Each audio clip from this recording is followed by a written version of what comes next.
ያለ ጥፋቷ የቃተተች ነፍስ በማዕከላዊ።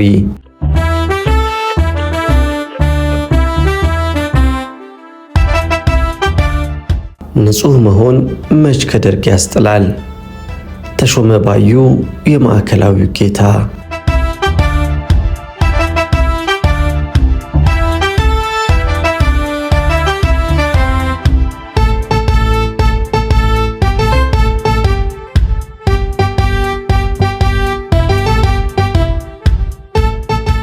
ጥር 11 ቀን 1969 ዓመተ ምህረት ነው። ጥምቀት በዓል እንደመሆኑ ለሽርሽር ወጣ አልኩ። 5 ሰዓት ገደማ ነበር። ለምን እንደሆነ አላውቅም እንጂ ፍርሃት ይለኛል። መንፈሴ እንዲሁ ይረበሻል። ስለዚህ ብዙም ሳልቆይ በታክሲ ወደ ቤቴ ተመለስኩ። ከታክሲ ወርጄ ወደ ቤቴ ሳዘግም አንድ የሚያውቀኝ ወጣት በቄ የት ነበርክ ሲል ጠየቀኝ። በዓል አይደል? ያው ከዙረት ነዋ። ንግግሬን ሳልጨርስ ከደርግ ጽሕፈት ቤት ወታደሮች መጥተው ቤታችሁን ዘርፈው አንተንም ስላጡ አባትህን እየደበደቡ በላንድ ሮቨር ወሰዷቸው አለኝ። እየተንደረደርኩ እቤት ስደርስ ዕድሜያቸው ከ2 እስከ 10 የሚሆኑ እህቶቼና ወንድሞቼ ተኮልኩለው ያለቅሳሉ። በዕድሜ ከፍ ያለችው እህቴ ስለ ሁኔታው በተንተባተበ አንደበት አስረዳችኝ። ደነገጥኩ። ወደ ቤት ስገባ ቁም ሳጥኑ፣ ሳጥኖቹ፣ መሳቢያዎቹ ተሰባብረው አየው። ከዕቃዎቹ ቴፑ፣ ጊታሩ፣ የአይን መነጽር ሳይቀር ደቀዋል። የጠፋው ንብረት ግን በዕለቱ በትክክል አልታወቀም። የደርጉ ቀኝ እጅ ተሾመ ባዩ ነበር ከቡችሎቹ ጋር በመሆን ንብረታችንን የዘረፈው። አባቴን በካቴና አስረው ወዳልታወቀ ስፍራ ወስደውታል። ገረመኝ። ድርጊታቸውም አሳዘነኝ። ምን አጠፋን? ምንስ በደልናቸው? ከደርግስ ጋር ምን አገናኘን? ሁለታችንም የፖለቲካ ሰዎች አይደለንም። እርግጠኛ የሆነ ሰውም አይፈራምና ከአንዱ የአክስቴ ባል ጋር ወደ 4ኛ ክፍለ ጦር አመራው። የለም አሉኝ። እስኪ ደርግ ጽሕፈት ቤትን ጠይቅ ተባብለን ወደዚያ አመራን። እዚያም ባለመኖሩ ወደ ማዕከላዊ ሄደን እንድንጠይቅ ነገሩን። ማዕከላዊ እንደደረስን በሩን አንኳኳን። የፖሊስ ዩኒፎርም የለበሰ አንድ ሰው ወደኛ መጣ። ጌታዬ፣ ሰው ጠፍቶብን ነው፣ ልንጠይቅ ነበር የመጣ ነው አልኩት። ማን የሚባል? መርኔ ገብረ ኪዳን። መቼ ነው የጠፉት? ዛሬ በ5 ሰዓት። አንቱንስ ማን ልበል? ተፈላጊው እኔ ነኝ። አባቴ በእኔ ምትክ ነው የተወሰዱት። እንዴት ባንተ ምትክ? እኔ እንጃ። ስምህም ማን ልበል? በቀለ መርኔ። በብጫቂ ወረቀት ላይ ጻፍ አደረገ። ከ5 ደቂቃ በኋላ ከአንድ አጠር ደንደን ያለ ሰው ጋር ብቅ አለ። ኮልት ሽጉጥ ታጥቋል። ኮስታራና አስፈሪ ለመምሰል የሚጥር ይመስላል። ካኪ ሸሚዝና ካኪ ሱሪው ከኮልት 45 ሽጉጡ ጋር ድምቀት ሰጥተውታል። የትኛው ነው በቀለ አለ። እኔ ነኝ አልኩ በጥሞና። ዛሬስ ብላችሁ ራሳችሁ ትመጡ ጀመር አለ በኃይለ ቃል። ምን ማለቱ እንደነበር አልገባኝም። ደገመና እንዴት ራስህ ለመምጣት ተገደድክ ሲል ጠየቀኝ። አባቴን ስላሰራችሁትና እኔም ነፃ ሰው ስለሆንኩ ነው ጌታዬ። ማን አባክ ነፃ ነህ አለህ? መንግስት ለመገልበጥ እየዶለትክና ህዝብ እየጨፈጨፍክ ነው ነፃ ነኝ የምትለው ሲለኝ ለመጀመሪያ ጊዜ የሰማሁት ነገር በመሆኑ ገረመኝ። ፈገግ አልኩ። በጥፊ መንጋጭላዬን አወለቀው። ተንገዳገድኩ። ወደ መመርመሪያው ክፍል አካባቢ ስለነበርኩ አንድ ግዙፍ ጥቁርና ወፍራም ሰው ካቴና ይዞ ብቅ አለ። በምን ኃጢአቴ ነው ይህ ሁሉ የሚደርስብኝ በማለት ጠየቅኩት። እሱን በኋላ እንጠያየቃለን አለኝና የኋሊት ቀፈደደኝ። ከዚያም ተሾመ ባዩ እጄ እንደታሰረለት እንደ ናዝሬት በርሜል በወታደር ጫማው አንከባለለኝ። ሊያውም ሜዳ ላይ ፀጉሬን እየጎተተ በጊዜው አፍሮ ነበርኩ። ቀጥሎም ወደ ቢሮ አስገብቶ መሬት እንድቀመጥ ከጥፊና እርግጫ ጋር ጋበዘኝ። ተቀመጥኩ። የኋሊት በካቴና ታስሮ መቀመጥ አስቸጋሪ ነው።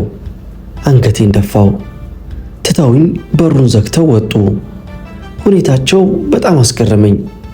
አሁን እንዲያደርጉኝ ኋላማ ምን ሊያደርጉኝ እንደሚችሉ እያሰላሰልኩ ሳለሁ በሩ ተከፈተ። ተሾመ ባዩ ነበር።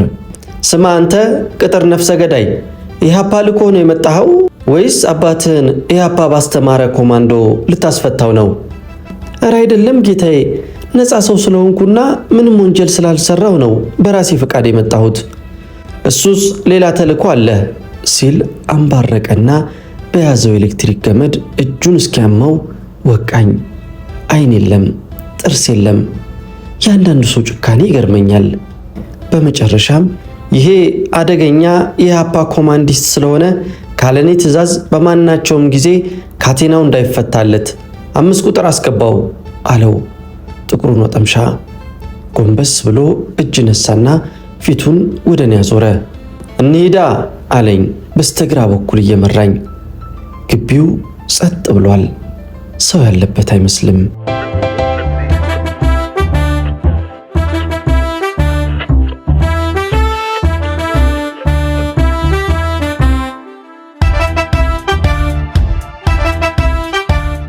ግቢውን ከጊዮርጊስ ቤተክርስቲያን ተነስታችሁ ጎጃም መንገድ ላይ 200 ሜትር እንደተጓዛችሁ በስተቀኝ ታገኙታላችሁ። እዚሁ አዲስ አበባ መሃል ነው። በዚህ ግቢ ውስጥ ባለፈው መንግስት ብዙ አሳዛኝ ድርጊቶች ተፈጽመውበታል። በብዙ ሺህ የሚቆጠሩ ኢትዮጵያውያን የተሰቃዩበት፣ የተገረፉበትና የተገደሉበት ስፍራ ነው። ማዕከላዊ ምርመራ እየተባለ ነበር የሚጠራው። ቤቶቹ በግምት በ2000 ሜትር ካሬ ላይ ያረፉ ሲሆን በጣሊያን ወረራ ጊዜ የተሰራ አንድ ባለ አንድ ፎቅ፣ በስተቀኝ ደግሞ አንድ ሌላ ፎቅ ይገኛል። እስረኞቹን በፈለጉ ጊዜ እንደፈለጉት ለማድረግ ያመች ዘንድም በአብዛኛው ምድር ቤቶች ውስጥ የጽሑፍ ሥራ አይሰራም። እዚያ የሚገኙ ክፍሎች በኤሌክትሪክ ሽቦ ተገርፈው የሚሰቀሉባቸው መስቀያ ቤቶች፣ ከተደበደቡ ወይም ከተገረፉ በኋላ ለማገገም አሊያም ለመሞት የሚቆዩባቸው ማረፊያ ቤቶችና ዘይት ቤት ናቸው። ይህ ክፍል የኤሌክትሪክ ምድጃ ያለው ሲሆን የተለያየ ይዘት ያላቸው መጥበሻዎችና ብረት ድስቶች የተፈላ ዘይት እንደያዙ የሚቀመጡበት ነው። እዚህ የተዘጋጀውን ዘይትም የውስጥ እጆችንና እግሮችንም ለማቃጠያነት ይገለገሉበት ነበር። በአጭሩ ማዕከላዊ የሰው ልጅ ጉዳት ላይ ይጥላል የሚባል ነገር ሁሉ ይገኝ የነበረ ይመስለኛል። መቀስ፣ ምላጭ፣ የጠርሙስ ስባሪ፣ የፈላ ሬንጅ፣ አፍ ውስጥ የሚወተፍ ኳስ፣ በበርሜል የተሞላ ውሃ፣ ሌላም ሌላም።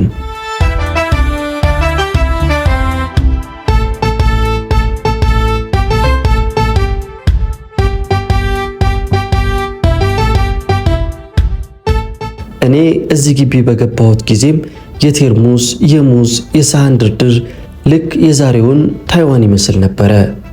ያም ሆነ ይህ 5 ቁጥር አስገቡኝ። ከውጪ ምንም ሰው የሌለበት የሚመስለው ክፍል መቀመጫም የለው። ቤቷ 4 በ4 ትሆናለች። ወደ 50 የሚጠጉ እስረኞች ግን አሉባት።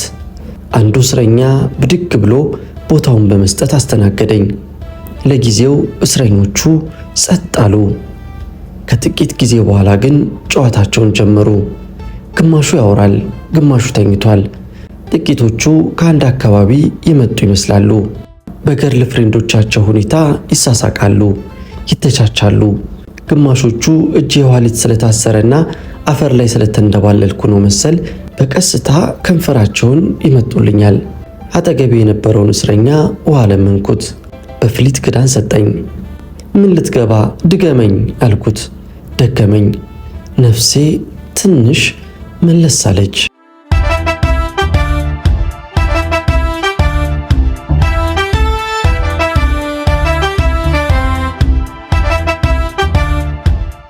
ተሾመ አንድ መዝገብ ከመሳቢያ አውጥቶ ቁጭ አለ። እሱ ወንበር ላይ ነበረ፣ እኔ መሬት። ብዙ በመቀጥቀጤ መቀመጥም አቅቶኛል። ሙሉ ስም በቀለ መርኔ፣ የአያት ገብረ ኪዳን። የተከሰስክበትን ወንጀል ታውቃለህ? አላውቅም ጌታዬ። ምን አባክ ጌታዬ ጌታዬ ትላለ?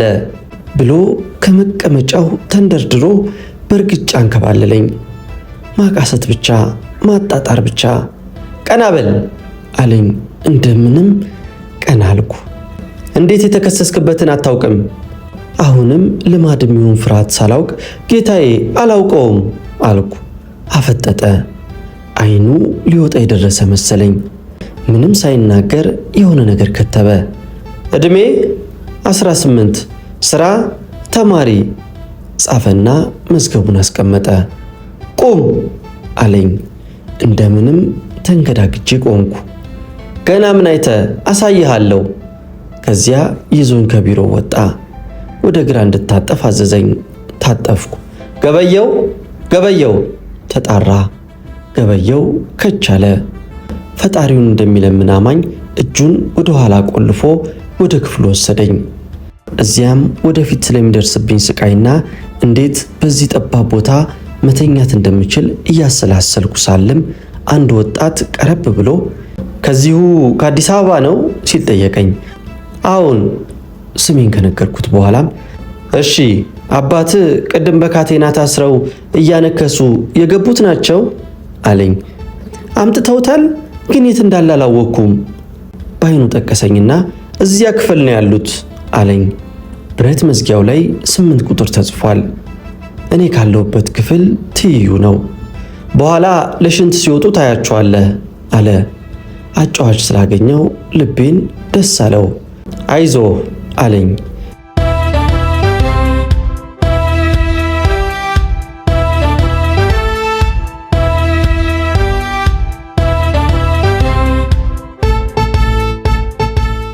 ከጥቂት ደቂቃዎች በኋላ ገበየው መጣ። በቀለ ና ስላለኝ ተነሳው። ነጠላ ጫማ ስለሌለኝ በእግሬ ወጣው። ከፊት ለፊት ተሾመ ባዩ ቆሟል። ምን አባክ ሆነህ ነው የምታነክሰው አለኝ። ዝም አልኩ። ቅደም አለኝ። ቀደምኩ። ወደ ቢሮ ይዞኝ ገባ። መሬቱን እያሳየ ተቀመጥ አለኝ። ከዚያም ሽጉጡን ከዘገባው አወጣ። ከሰውየው ይልቅ ሽጉጡ ያምራል። ኮልቱ አዲስ ነው። ስማ የኢሃፓ አባል ሆነ ሰው ገድለህ እንዴት በገዛ ራስ ፍቃድ ልትመጣ ቻልክ? ጌታዬ ምንም የማውቀው ነገር የለም። ኢሃፓም አባል አይደለሁም። ትቀልዳለህ እንዴ እያለ ሲያፈጥ በሩ ተንኳኳ። ያ በካቴና እጄን የፊጥኝ ያሰረው ሰው ነው። ይቀልዳል እኮ እባክህ ኢሃፓ አይደለሁም እያለ። ለማንኛውም እስቲ ውሰድና አስተምረው አለው ተሾመ። አስተምረው ማለት በእነሱ ገልብጠው ማለት ነው።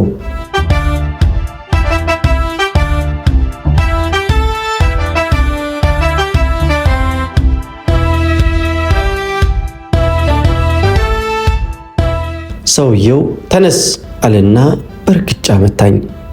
ቀስ ብዬ ተነሳው። ካቴናው እንደ ልቤ እንዳልሆን ጠፍንጎኛል። ከመደርደሪያው ላይ አንድ ቀይ ጨርቅ አነሳና ወደ እኔ ተጠጋ። ቀና በል አለኝ። ቀና አልኩ። አይኔን አሰረው ጥፍንግ አድርጎ። እሱ የሸሚዙን ኮሌታ እየጎተተ ተሾመ ባዩ ከኋላዬ ባለንጋ እየነዳኝ ወደ ሌላ ክፍል ወሰዱኝ።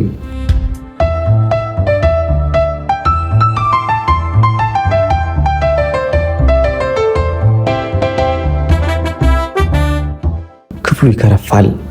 የረጋ ደም ይሸተኛል። አይኔ ስለታሰረ የማየው ነገር አልነበረም። ድምፅ ግን ይሰማኛል። አጠገቡ ካለ ክፍል ሲቃ ይሰማል።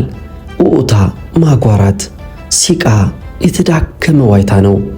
የራሴን እየጠበቅኩ ለሱ አዘንኩ። ሰውየው በገመድና በእንጨት አጠላልፎ እግሬን ወደ ላይ ሰቀለው። የሚከረፋና ደምደም የሚል ኳስ አፌ ውስጥ ሊከትም ፈለገ። አልገባለትም። ታገለ። በመጨረሻም በእንጨት አፌ ውስጥ ተቀጠቀው። ኳሱ ከአቅሜ በላይ በመሆኑ በአንድ በኩል አፌ ተሰነጠቀ። ተጨነቅኩ፣ ተሰቃየው። ግርፊያው ተጀመረ። ለመጀመሪያ ጊዜ በጣም ለበለበኝ፣ ፈጀኝ። የንግግር ልውውጥ አልነበረም። በምናፍ 20 ደቂቃ ያህል ድብደባው ቀጠለ። ህሊናዬን ሳትኩ። ገራፊውም ከኔ ይበልጥ የደከመው መሰለኝ። ተሾመ በሩን ከፍቶ ገባ። በድምፁ ለየሁት። ምን ይላል ይሄ አናርኪስት ሲል ገራፊውን ጠየቀው። አንተ እስክትመጣ እየጠበቅኩ ነው። እስቲ ያውጣለት ኳሱን። ኳሱ በስንት መከራ ገብቶ ለሃጭና ደም ሲያረሰው እየተምለገለገ እንዴት ይውጣ? በአንደኛው በኩል በእንጨት ይፈለቅቀው ገባ። በመከራ ወጣ። ውሃ አልኩ በደከማ አንደበቴ። ደሞ እንደተመታ ሰው ይቅለሰለሳል ብሎ ተሾመ ያንከባለኝ ጀመረ። የስቃይን መራራ ጽዋ መቅመስም ጀመርኩ። ልቤ ችግርንና መከራን ለመቀበል ተዘጋጀ። በድብደባው አካሌ ከመዛሉና ከመቁሰሉ በስተቀር መንፈሴ ጠነከረ። ተነስ ቁም አለኝ ተሾመ። እንዴት ልነሳ? ሰውነቴ በድን ሆኗል። እግርና እጄ ተሰባብሯል። ልብሱን ጎትትና በራፍ ላይ ውሰደው፣ ጓደኞቹ ከዚያ ይወስዱታል ሲል ተሾመ ገራፊውን እንዳዘዘው ያጠብደል ሰውዬ የሸሚዜን ኮሌታ ይዞ ጣውላ ላይ በድኔን እየጎተተ ከክፍሉ አውጥቶ ሜዳ ላይ ጣለኝ። የአይኔን ጨርቅና ገመዱንም ፈቶልኝ ወደ ቢሮ ተመለሰ። ንፋስ ሲመታኝ ጭራሹኑ ራሴን ሳትኩ። ይህኔ 2 ልጆች መጥተው ተሸክመው ወደ ነበርኩበት ክፍል መለሱኝ። ውሃ ሰጡኝ፣ ጠጣው። ሰውነቴ ተጎድቷል። በአፌ መሰንጠቅም ምክንያት ብዙም አላወራም። ተኛው። የክፍሉ ካቦ የነበረ ወጣት ጠጋ ብሎ ቀሰቀሰኝና አይዞህ በርታ፣ እኛም እንዲሁ ሆነን ነበረ። አሁን ተነስና ሰውነትህን አፍታታ፣ እግርህንም እንሽልህ አለኝ። ገበየውን አስፈቀደና ተደጋግፈን ወደ ሽንት ቤት ሄድን። እጄ የኋሊት በመታሰሩ ራሴን ልረዳ አልቻልኩም። ስለዚህም ገላይን አጥቦ ራሴን ለበለጠ ስቃይ እንዳዘጋጅ መከረኝ።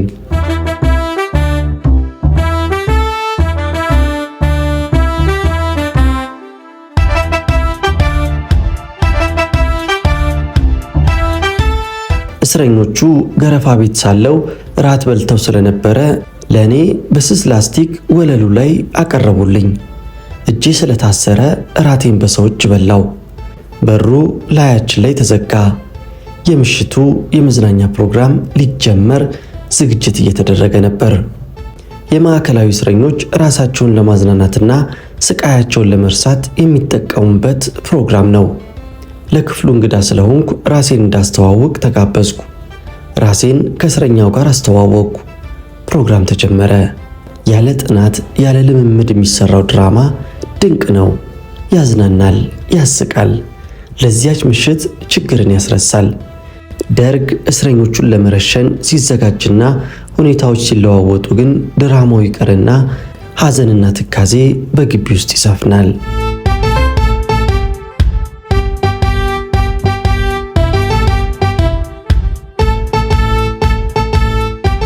ማዕከላዊ የእስረኞች ኅብረት ድንቅ ነው። ሲበላ፣ ሲጠጣ፣ ሲታዘን ሁሉም ነገር በኅብረት ነበረ። በግል የሚደረግ ምንም ነገር አልነበረም። በግል የሚሰላሰል ነገር ቢኖር እያንዳንዱ እስረኛ በግል ስለሚደርስበት ስቃይና መከራ ማሰቡ ነበር። ደርግ የአገሩን ልጅ ሁሉ አኩሮ መኖ አያቀርብም። ቤተሰብ በየቀኑ እየተመላለሰም ምግብ ያቀርባል። የሚገርም ነው። ቤተሰብ ይቀልባል። ደርግ በበኩሉ ያስራል፣ ይገርፋል፣ ይገላል።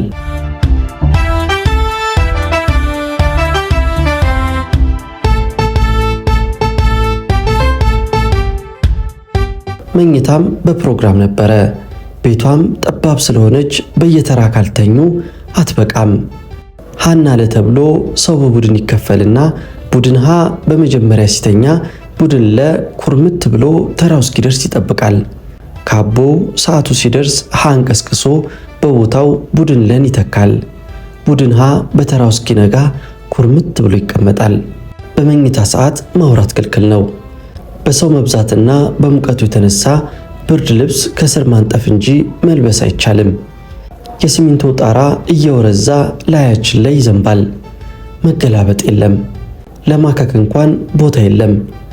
አንድ ሰውነቱ ወፈር ያለ ሰው ለክፍሉ ከተመደበማ እስረኛ ይከፈዋል። እንዲህ ያልፋል ሌሊቱ በመከራ በስቃይ።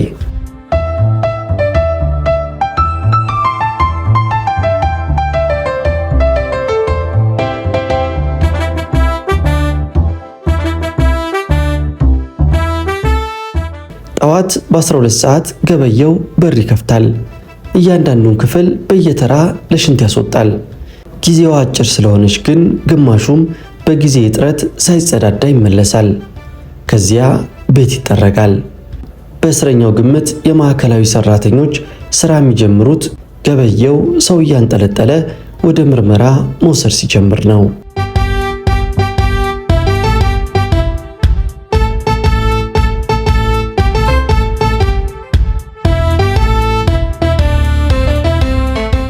ጥር 12 ቀን 1969 ዓ.ም ነው።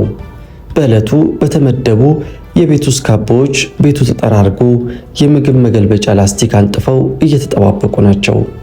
ምርመራውን የጨረሰ ብዙም አይጨነቅም። ሁለት ነገር ይጠብቃል። አንድ መፈታት፣ ሁለት መሞት። ምርመራውን ያልጨረሰ ግን ያስባል፣ ይተክዛል። ስቃዩንና መከራውን ለመቀበል ስሙ እስኪጠራ ድረስ ይጠብቃል።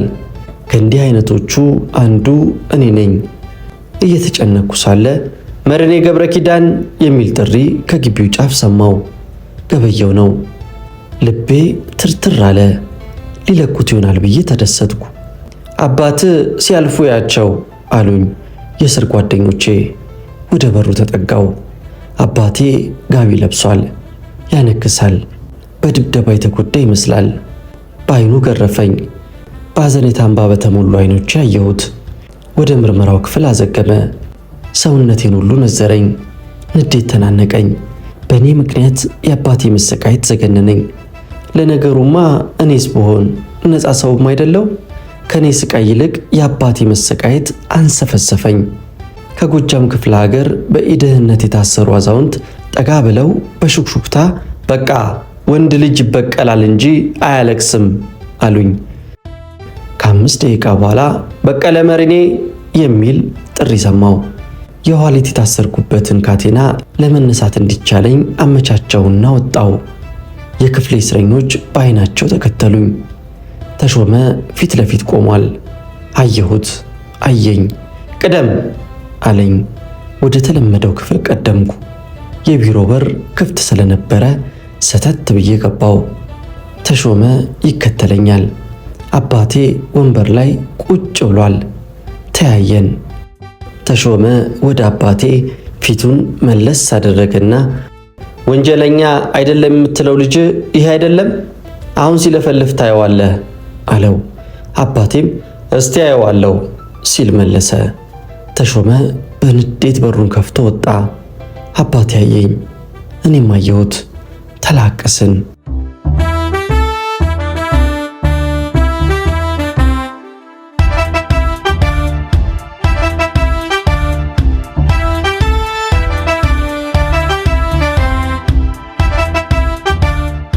አባቴ ምን እንደተሰማው አላውቅም።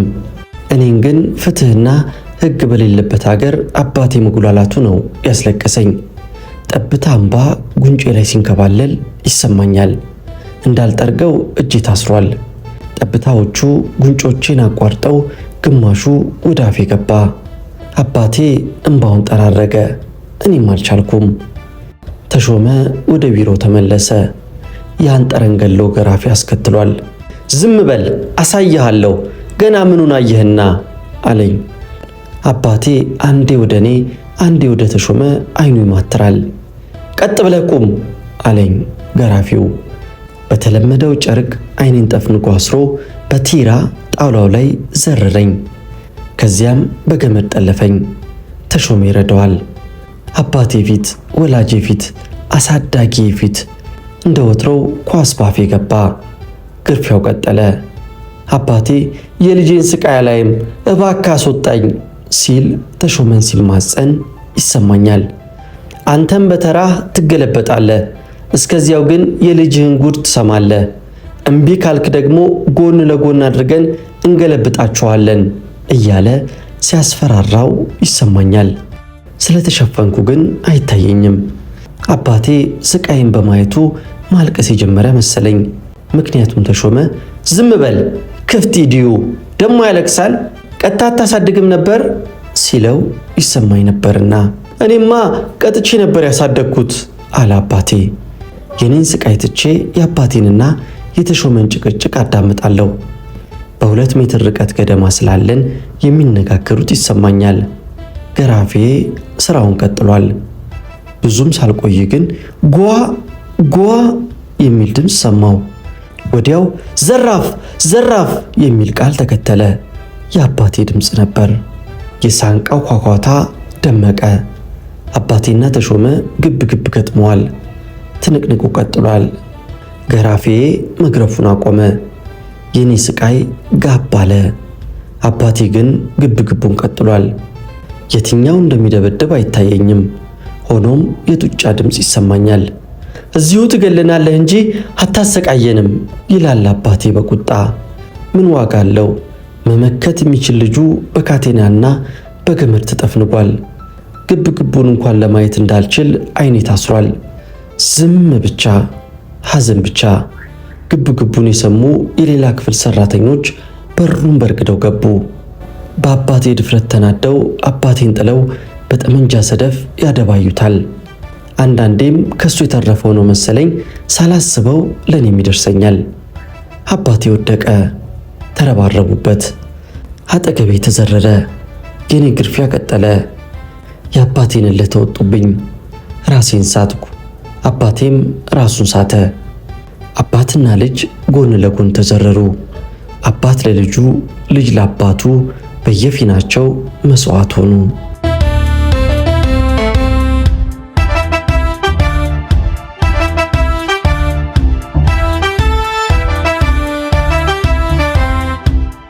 እንዴት እንደተወሰድኩ አላቅም። በማግስቱ ጠዋት ግን ስነቃ ክፍሌ ውስጥ ነበርኩ። ሰውነቴ ተጎድቷል። መገጣጠሚያዎቼ ተሰባብረዋል። በአጠቃላይ መላ ሰውነቴ በድን ሆኗል። የታሰርኩበት ካቴና ተሸምቅቆ ኖሮ እጄ እስከ ክንዴ ድረስ አብጧል። ቀና ብዬ እስረኞቹን ቃኘው። በጣም ያዘኑልኝ ይመስላል። ጥቂቶች ወደ እኔ ቀርበው አይዞህ በርታ እያሉ ያጽናኑኛል። ቀና በል ቡና ወይስ ሻይ እንስጥ ይሉኛል። ይመረኛል፣ አልጠጣም። ይጎመዘኛል፣ አልበላም። በጣም ይቸገራሉ። ሰውነቴ ይጎዳል፣ ምግብ ካልበላህ የሚቀጥለውን ችግር አትወጣም ይሉኛል። አይሰማኝም። ወደምቀርበው እስረኛ አይኔን ወርወር አደረግኩና አባቴስ አልኩት። መልስ አልሰጠኝም። ደግሜ አባቴስ አልኩት። ለመመለስ ተቸግሮ የእስረኞቹን አይን በአይኑ ይማትራል። አባቴ ሞቷል ብዬ ደነገጥኩ። ፊቴ መለዋወጡን ያየ አንድ ሌላ እስረኛ አይዞህ ደህና ናቸው፣ ትንሽ ተጎድተው ተኝተዋል አለኝ። አላመንኩም። ቢሞትም መርዶ ክልክል ነው። ቢሞትም ለእኔ ነገረኝ ሰው ከታወቀ ይገረፋል፣ ይሰቃያል። ስለዚህ በሕይወት መኖሩን ተጠራጠርኩ። የ5 ቁጥር አባላት እግሬንና ሰውነቴን በቅባት በማሸትና ሞራል በመስጠት ተንከባከቡኝ። ተንቀሳቀስበት አሉኝ። የአቅሜን ያህል ተንቀሳቀስኩ። ግን አቅም የለኝም። ደቅቄያለሁ፣ ተወቅጫለሁ እንደ ጌሾ።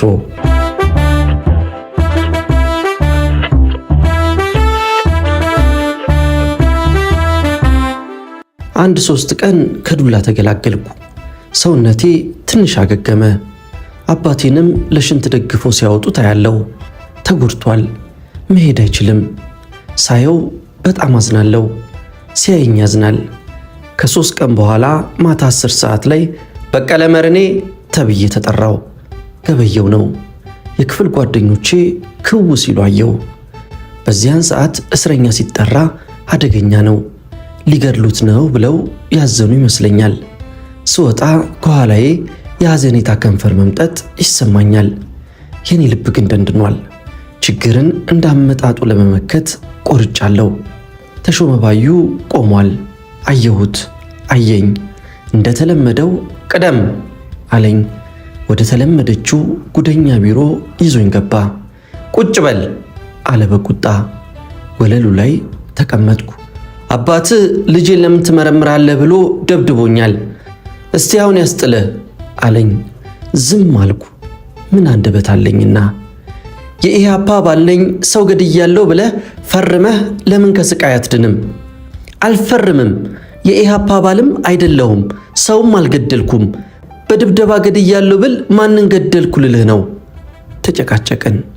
በንዴት በሩን ከፍቶ ወጣ። ከ2 ደቂቃ በኋላ 2 ጠረንገሎ ጎረምሶችን አስከትሎ ገባ። ውሰዱት አላቸው። ተነስ አሉኝ። ካቴናዬን አስተካክዬ ተነሳው። አይኔ ታሰረ። አንገቴን ይዞ አንደኛው ይመራኛል። አንድ ቀረብ ያለ ክፍል ይዘውኝ ገቡ። ክንዴ ላይ ገመዱን አሰሩ። ካቴናውም አለ። ከዚያ ጠረጴዛ ላይ እንደወጣ አደረጉ። ቀጥለውም ከጣራው ጋር የተያያዘ ሜንጦ ላይ ሰቀሉኝና በሩን ዘግተው ወጡ። ትንሽ ተንፈራገጥኩና ህሊናዬን ሳትኩ። የሆነውን ሁሉ አላውቅም። ከእንቅልፌ ስነቃ ቀዘቀዘኝ። ያለ ወትሮም ቦታው ሰፋኝ። ከእስር ቤቱ ጠረን ይበልጥ ይሄ ይከረፋል፣ ይገማል። ቀና ብል መብራት የለም። ሰውነት ይዝሏል። እጆቼ ሁለቱም አይሰሩም። የት እንዳለሁ ግራ ገባኝ። ለካስ ትናንትና ማታ ሰቅለውኝ እንደሄዱ ናቸው። በእግዚአብሔር ፈቃድ ገመዱ ተበጥሶ ጣውላ ላይ ተዘርሬ ተኝቻለሁ።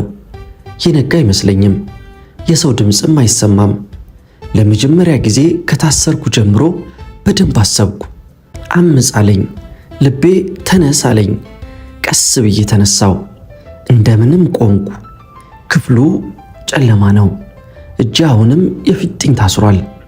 መዳሰስ አልችልም። ግራ ገባኝ። በጭንቅላቴ ግድግዳውን ማሰስ ጀመርኩ። መስታወት ብጤ የሆነ አገኘው። በቴስታ ገጨሁት። ተሰበረ። መስኮት መስሎኝ እፎ ያልኩ። ግን እንዴት ልውጣ? ሰውነት ይዝሏል። እጄ የኋሊት ታስሯል። ግራ ገባኝ። ክፍሉን ማሰሴን ቀጠልኩ። ጠረጴዛ አገኘው። በምን እጅ ይነሳ? በእግሬ መሳብ ጀመርኩ። ግን አቅም ጠፋ። እንዴት ይነቃነቅ?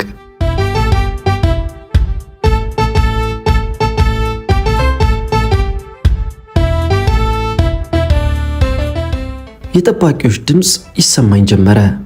ፈራው። በአካባቢው የመኪና ድምፅ ይሰማል። ሊነጋጋ ነው። ቀዳሚና ትጉህ የደርግ ሰራተኛ ተሾመ ባዩ መምጣቱ እንደማይቀር ገመትኩ። ለሥራው ቅልጥፍና ሲባልም ለተሾመ ግቢው ውስጥ ቤት ተሰጥቶታል። የተወረሰ ቪላ ነው። በግንብ አጥር ከማዕከላዊ ጋር ይለያያል። ከማዕከላዊ ጋር የሚያገናኝ በርም ሆነ መንገድ ስለሌለው ለተሾመ መሰላል ተበጅቶለት እንደ ቀለም ቀቢ መሰላሉን ይወጣል፣ ይወርዳል።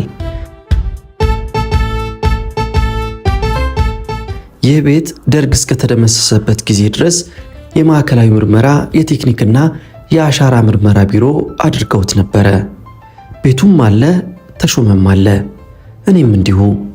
ተሾመ ባዩ የኢህአፓንና የሻዕቢያን እስረኞች በመጨፍጨፍ ላይ ስለነበረ ወደ ውጭ እንዳይወጣና እንዳይገደል ይደረግለት የነበረው እንክብካቤ እንግዲህ ይህን ይመስላል።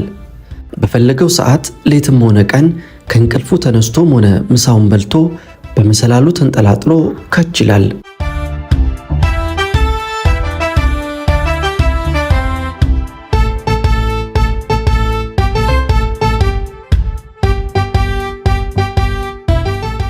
ሉካንዳ ቤት ውለታቸው ታስቦ ተሾመ ባዩ መቶ አለቃነትን ሲሾም ቪላ ቤቱ ደግሞ ቤዥ ቀለም ተቀብቷል። አሁንም አለ። ከውጪ የሰው ኮቴ ሰማው። የኮቴው ድምፅ እየተቃረበ በመጣ ቁጥር ሰውነቴ ይርዳል። መቃረቡ አልቀረም። ደረሰ። በሩን ከፍቶ አንድ ሰው ገባ። በድምፅ ለየሁት። ያው ጉደኛ ነው። አለህ እንዴ አለኝ በማፌዝ። መልስ የለም። ዛሬን እረፍና አሳይሃለሁ። ቀሪውን ገመድ ፈቶልኝ ተነስና ውጣ፣ ታውቀው የለም መንገዱን አለኝ። አውቀዋለሁ ብዬ ፊቴን ሳላዞር ቀስ እያልኩ ወደ ክፍል ያዘገምኩ። መድረስ አይቀርም ግቢ ስገባ ገበየሁን ራሱን ገረመው። የገደሉኝ መስሎት ነበርና ወደ ክፍል ያዘገምኩ። 5 ቁጥር ስደርስ እስረኛው ማታ ወጥቼ ጠዋት በመመለሴ ተደሰተ። ግማሾቹ ገድለውታል ብለው ሲያዝኑ፣ ቀሪዎቹ ግን ተስፋ አልቆረጡም ነበር። አጽናኑኝ።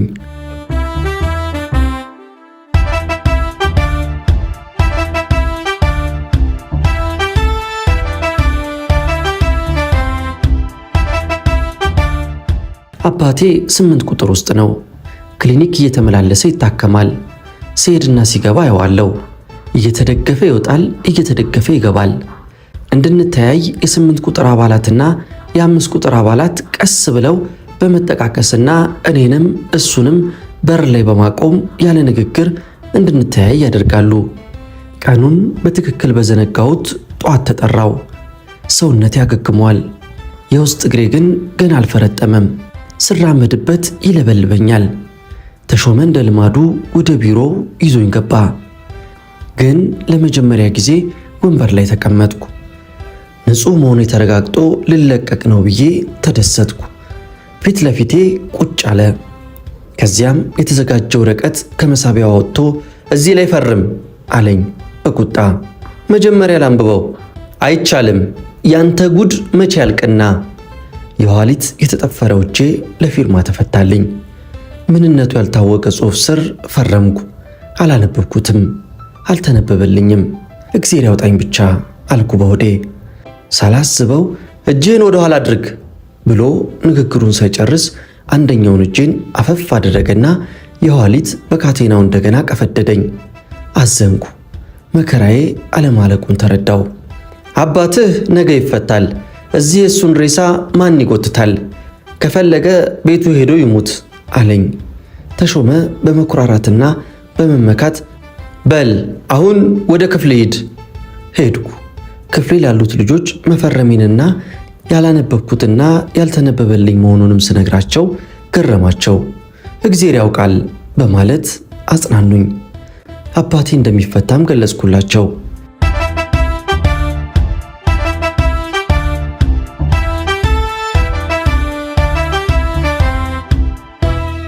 ለአባቴ የ8 ቁጥር አባላት ከፍተኛ እንክብካቤ ያደርጉለታል። የሚፈልገውን ያቀርቡለታል። በቦታ ጥበት ህመሙ እንዳይበስበት ሰፋ አድርገው ያስተኙታል። በማግስቱ ጠዋት አባቴ ተፈታ። በጣም ደስ አለኝ። ብዙዎቹም በአባቴ መፈታት ተደሰቱ።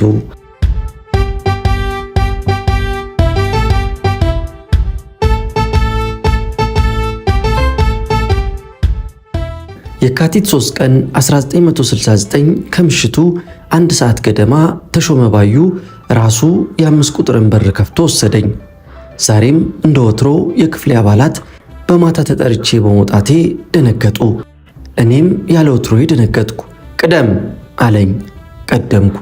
ቢሮ አስገብቶ እንድቀመጥ አዘዘኝ። ክፍሉ ውስጥ አንድ ሌላ ሰው አለ። እንደኔ እጁ የፊጥኝ አልታሰረም እንጂ እስረኛ ይመስላል። ማዕከላዊ ዋናው የእስረኛ ምልክት ነጠላ ጫማ ነውና ወደ እግሩ አይኔን ወርወር አደረግኩ። ባለ ነጠላ ጫማ ነው። እንደኔው እስረኛ መሆኑ ነው።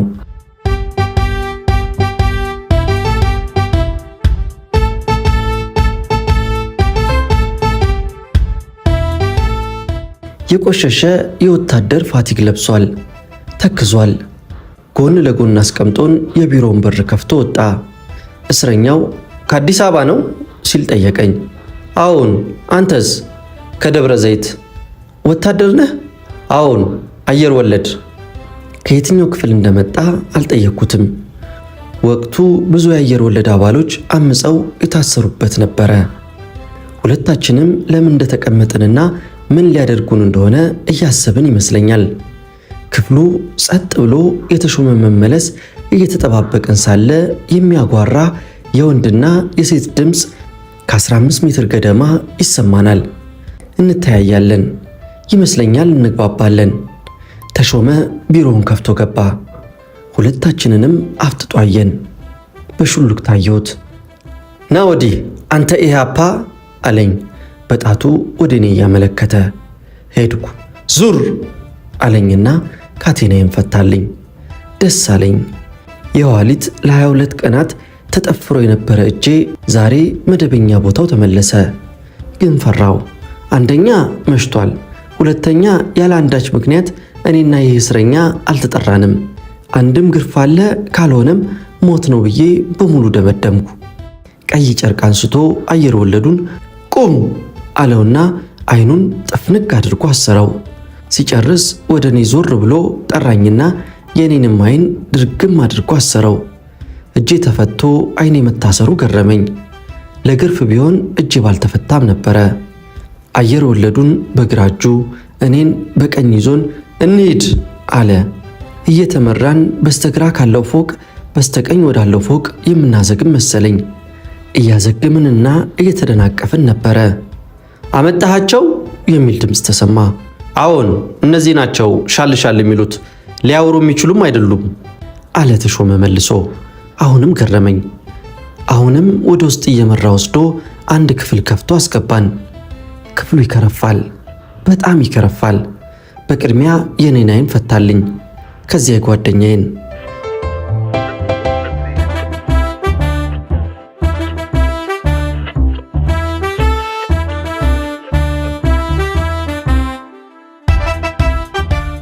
ክፍሉን በአይናችን ስንቃኝ ከበሩ በስተቀኝ 5 ሰዎች ተኝተዋል። አተኛኛቸው ግን የተዘበራረቀ ነው። አንዱ በአንዱ ላይ፣ የአንዱ እግር በሌላው ጭንቅላት ላይ ተነባብሯል። እንዴት የታደሉ ናቸው! ተዝናንተው ተኝተዋል አልኩ በሆዴ። ባዶ ሲሚንቶ ላይ ራቆታቸውን ሰፊ ክፍል ይዘው ስለተኙ ከማዕከላዊ እስር ቤት የስቃይ መኝታ አኳያ ገረመኝ። ከነሱ ጋር እንድንሆን ያመጡኝ መስሎኝ ተደሰትኩ። ቀጣዩን የእስር ጊዜ ግርፉን ባይቀር በምቾት ተኝቼ የማሳልፍ መሰለኝ። ከኔ ጋር የነበረውም እስረኛ እንዲሁ ስለገመተ ይመስለኛል ፊቱ ፈካ ብሏል። ስርቅ አድርጌ ሳየው ተሾመ ወደኛ ጠጋ ብሎ ያለፈውን ዱላ በደንብ አይታችሁታል አይደል አለን፣ ተራ በተራ እየቃኘን። አዎ አለ ጓደኛዬ። ያን ካወቃችሁ ካለፈው የበለጠ እንዳይደርስባችሁ ጸባያችሁንና ምላሳችሁን ማሳረፍ አለባችሁ። አሁን ትንሽ ሥራ ይሰጣችኋል። እሱን ሰርታችሁ ትመለሳላችሁ። ግን ይህን ሥራ ካለ እናንተ ያየ ሰው ስለሌለ ወሬው ቢሰማ እናንተን አያርገኝ። ገባችሁ? እሺ አልን እንደ አጋጣሚ በህብረት። ተጠንቀቁ አልን እንደገና በአንገት መድፋት ምልክት እሺ አልን። አሁን መኪና ይመጣል። እነዚህን ሰዎች መኪና ላይ ትጭናላችሁ። እንደናንተ ጸረ አብዮተኞች ስለሆኑ እርምጃ የተወሰደባቸው ናቸው። በእጅጉ ደነገጥኩ። ሰውነቴ ቀዘቀዘ።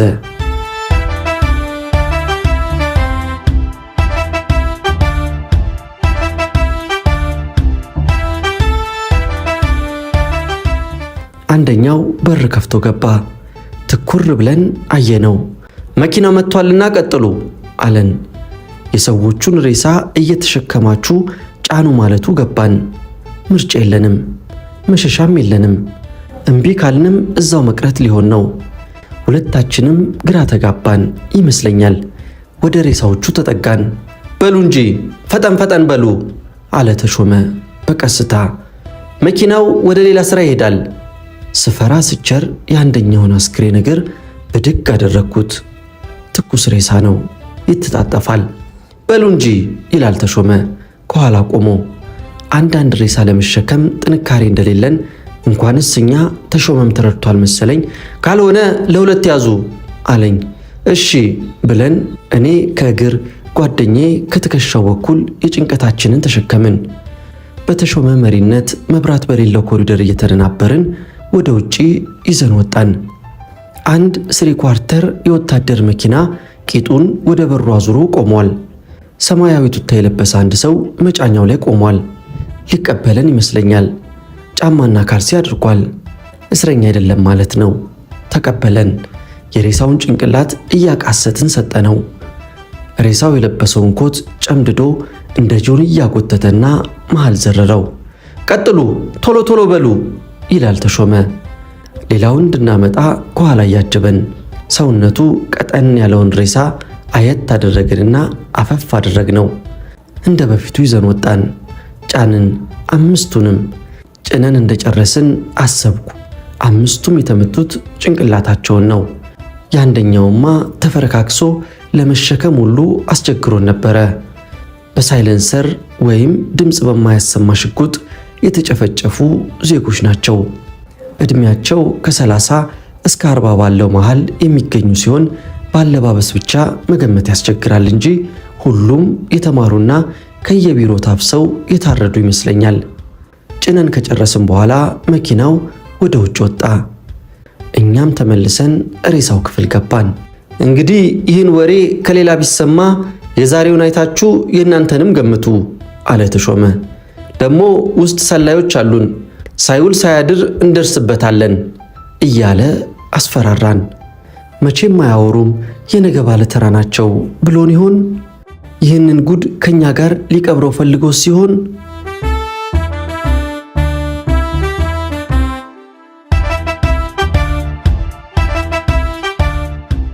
እንደተለመደው አይናችን ታሰረና በመጣንበት ሁኔታ እየተመራን ተመለስን። ግቢ ከመግባታችን በፊት ገበያውን ጠራው። እኛን አቁመው ወደ ቢሮ ገቡ። ምን ተነጋግረው እንደወጡ አላወቅንም። ወደኛ ተመለሱ። ገበያው እንግባ አለን። እኛ ከፊት እሱ ከኋላ ሆኖ ወደ እስር ቤት አመራን። ክፍላችን ሳንደርስ ሰለሞን አንተነህ ከዛሬ ጀምሮ ከ12 ቁጥር ወደ 7 ቁጥር ተቀይረሃል አለው። ለምን? የበላይ ትዕዛዝ ነው። በቀለ ደግሞ ከ5 ቁጥር ወደ 4 ቁጥር ትዛወራለህ። እሺ አሁን ዕቃችሁን ወደ ተመደባችሁበት ክፍል አዘዋውሩ ብሎ ስላዘዘን ከነበርንባቸው የቀድሞ ክፍል በራፎች ላይ ቆመን ያለንን ብርድ ልብስና ዕቃ ይዘን ወደ አዲሶቹ ክፍሎች ተዘዋወርን። ከዚያን ቀን ጀምሮ ያን ከኔ ጋር ሬሳ ሲሸከም ያመሸ ወጣት አላየሁትም። ሳይገደል እንዳልቀረ ገምታለሁ።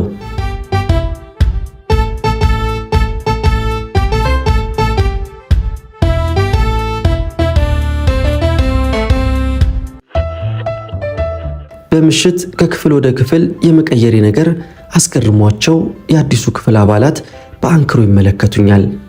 ለሽንት ሲያልፉ ሲያገድሙ ስለሚያዩኝ እንግዳ አልሆንኩባቸውም። ለክፍሉ ግን እንግዳ ነኝ። ሁሉም ነገር በፊት እንደነበርኩበት ክፍል ነው። ልዩነት የለውም። ከእስረኞቹ በተጨማሪ ምርጥ የእስረኛ ጆሮ ጠቢዎች ያሉበት ክፍል በመሆኑ ጥብቅ ጥንቃቄ እንዳደርግ በዚያን ወቅት እንደኔ አባት በልጃቸው የተነሳ የታሰሩት ሻለቃ ጌታነህ ደምሴ ጠጋ ብለው በሹክሹክታ መከሩኝ። ሻለቃ ጌታነህ ደምሴ ከናዝሬት ልጃቸው በመጥፋቱ በልጃቸው ምትክ የታሰሩ አባት ጡረተኛ ነበሩ። አባቴ እንደሳቸው በልጁ የተነሳ መታሰሩንና መጉላላቱን ስለሚያውቁና እጄ የፊጥኝ በመታሰሩም ይመስለኛል ወይም አንድ አይነት ጉዳይ ስላለን ያቀርቡኛል። በአጋጣሚም 4 ቁጥር ውስጥ ከእሳቸው ጎን እንድተኛ ተመደብኩ። ይህ ይበልጥ እንድንቀራረብ ምክንያት የሆነንም መሰለኝ። የፊጥኝ ታስሮና ተጣብቆ መተኛት እጅግ ያስቸግራል።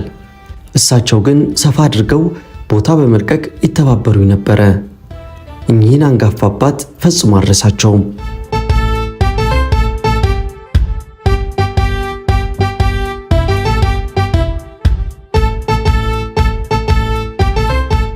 የ4 ቁጥር እስረኞች እንደ 5 ቁጥር እስረኞች ሁሉ ከ50 አይበልጡም። ከ6 እስከ 10 የሚሆኑት ከናዝሬት በአንድነት የመጡ በመሆናቸውም በጨዋታውም በምኑም ክፍሉን ያደምቁታል። ስለሚተዋወቁ እንደ ልባቸው ይጫወታሉ፣ ያወራሉ። ሌላው ግን ከተለያየ አካባቢ የመጣና የማይተዋወቅ ስለነበረ ብዙም አይግባባም። አንዱ ሌላውን ሰላይ ነው በማለት ይፈራዋል። እኔም ቀስ በቀስ ከእስረኛው ጋር ተላመድኩ። ከታሰርኩ ጀምሮ የፊጥኝ ከተጠፈረው እጄ በስተቀር ሰውነቴ እያገገመ ነው።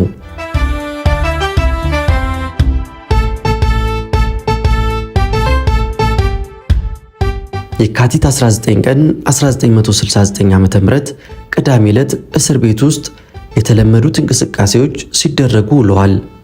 እስረኛው በየክፍሉ ሲጫወት፣ ሲሳሳቅ ዋለ። በእስረኛው ግምት የሰላም ቀን ሆኖ የሚያልፍ ይመስላል። ወደ 9 ሰዓት ገደማ ግን የቀኑ ሁኔታዎች ተለዋወጡ። ፍርሃት ሰፈነ። ሁሉም አቀረቀረ። ሁሉም ከሚቀርበው ጓደኛው ጋር መንሾካሾክ ጀመረ። በምን እንደተሰማ ባይታወቅም ግድያ እንደሚካሄድ ውስጥ ለውስጥ ይወራል። መጠቃቀስ፣ መንሾካሾክ በረከተ። የተፈራው አልቀረም። ከወትሮው በጊዜ ራት እንዲበላና በጊዜ በር እንዲዘጋ በገበየው በኩል መልእክት ተላለፈ። ግማሹ እስረኛ ሲተክዝ፣ ቀሪው ተስፋ የቆረጠ ይመስላል። በየክፍሉ ራት መብላት ተጀመረ። በዚያን ዕለት ከ4 ቁጥር አባላት ከኔ በስተቀር ራት የቀመሰ ያለ አይመስለኝም። በመጣበት አኳኋን በላስቲክ ተጠቅልሎ ተመለሰ። የእስረኛው ትካዜና ፍርሃት እያየለ መጣ። የምሽት ፕሮግራሙም ቀርቶ በምትኩ ዝምታና ጸጥታ ሰፈነ። ጊዜው እየመሸ ነው። ግቢው ከዳር እስከ ዳር ጸጥ ስላለ እስረኛው የሚቀጥለውን በትዕግስት ይጠባበቃል። ወደ 2 ሰዓት ግድም የሰው ኮቴ ተሰማ። ገዳዮቹ ወደ እስር ቤት እየገቡ ነው። ቀጥሎ ከየክፍሉ ሰው ማውጣት ተጀመረ። ከ7 ቁጥር፣ ከ6፣ ከ5፣ ከ9 ቁጥር እስረኞች እየታነቁ ተወሰዱ። ከዚያም የ4 ቁጥር ተከፈተ። ጣረ ሞቱ ተሾመ ባዩ ነበረ። ቁራጭ ወረቀት ይዟል። በሩን ሲከፍት እስረኛው ተደናገጠ። እከሌ እከሌ እከሌ። አራተኛው ላይ በቀለ መርኔ ብሎ ጠራኝ። ወደ ሞት አምጻለኝ ልቤ። አንድ እጄ ልሙት የሚል ሐሳብ መጣብኝ። ግን እንዴት? እጄ እንደታሰረ ነው። እላይ ላይ ያለችው አንድ ቀይ የስፖርት ቡታንታ ብቻ ናት። ወደ ሞት የሚጓዝ ሰው ልብስ ምን ያደርግለታል? ብርድስ ምን እንዳያደርገው? ወጣው። ኮሪደሩን ወርጄ ልክ ተሾመ ቢሮ ፊት ለፊት ስደርስ ከየት እንደመጡ አላውቅም፣ በቲራ ቀይ አሸዋማው ሜዳ ላይ ዘረሩኝ። ከ3 ይበልጣሉ እንጂ አያንሱም። የኋሊት ከመታሰሬ በተጨማሪ አፌንም በገመድ ተለጎምኩ። ዓይኔም ታሰረ። ከወደቅኩበት ተሸክመው አንድ መልኳንም ማላያት መኪና ላይ ወረወሩኝ። ግን መሬት አላረፍኩም። ከኔ ቀድመው ለሞት የመጡ ሰዎች ስለነበሩና መኪናው ላይ ተዘርረው ስለነበረ እነሱ ላይ ተኛው። ከኔም በኋላ ሰዎች እየተጫኑ ነበር። ግማሹ ያቃስታል፣ ግማሹ አፉ ታስሯል፣ ግማሹ አፉም ዓይኑም ታስሯል። ግን ሁሉም ተጭነው የመኪናው በር ተዘጋ። መኪናው ጉዞውን ቀጠለ። መኪናው በመንገድ ላይ እየተጓዘ መዝሙር ይዘመራል። ፋሽስቱ ደርግ ሊገድለን ነው፣ ሰፊው ሕዝብ ያሸንፋል፣ ሌላም ሌላም እየተባለ መፈክሩ ተጧጧፈ።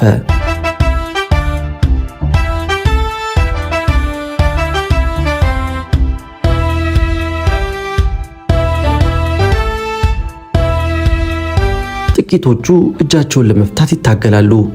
በቅድሚያ መኪናው ላይ የተወረወሩት ግን እላያቸው ላይ ሌሎች ስለተጫኑባቸው አቅም ያጡ ይመስላሉ።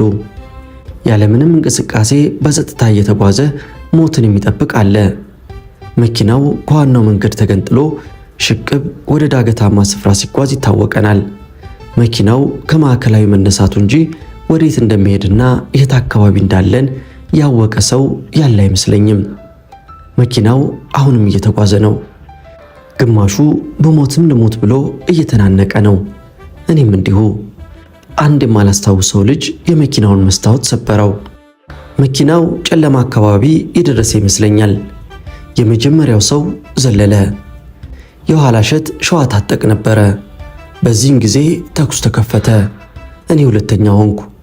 ልክ ከመኪናው እንደዘለልኩ በድንጋጤ ተውጬ ስለነበረ ልንቀበርበት የተዘጋጀው ጉድጓድ ውስጥ ወደቅኩ። መቀበሪያችን መሆኑን ግን የተረዳሁት በኋላ ነው። ሆኖም ቀስ ብዬ በደረቴ እየተሳብኩ ከጉድጓዱ ወጣው። አሁን ተኩሱ ቀልጧል። ከዚያማ ፍርሃት የሚባል ነገር ለቀቀኝ። በደረቴ በእንፉቅቅ እየተሳብኩ ከሚተኮስበት ተቃራኒ በኩል በጥንቃቄ እያዘግምኩ ነው። አንድ የሽቦ አጥር ያለችኝንና የለበስኳትን ሙታንታ አስቀራት። አሁን ምንም ልብስ የሚባል ነገር እላይ ላይ የለም። የችግር ሰዓት የጭንቅ ነውና ብርድና ራቁት መሆን አያስፈራም። የሚያስፈራው የደርግ ቡችሎች ጥይት ነበረ። ለሽቦ ቡታንታይን ጉቦ ሰጥቼ አለፍኩ። አሁን ተኩሱ ቀጥሏል። ጥይት በላይ ላይ ያፏጫል። ከጉድጓዱ ወደ 40 ሜትር ገደማ እንደራኩ አንድ የሚያብለጨልጭ ነገር ታየኝ። ይንቀሳቀሳል። ፈራው። የቆመ ቆርቆሮ ነገር ይሆናል ብዬ ገመትኩ። ተጠጋሁት። በግምት 5 ሜትር ርቀት ላይ በደረቴ እንደተኛው ስመለከት ሰው ነው። ደነገጥኩ። በጣም ደነገጥኩ። ካስከፊው ጭፍጨፋ የዳንኩ መስሎኝ ነበር።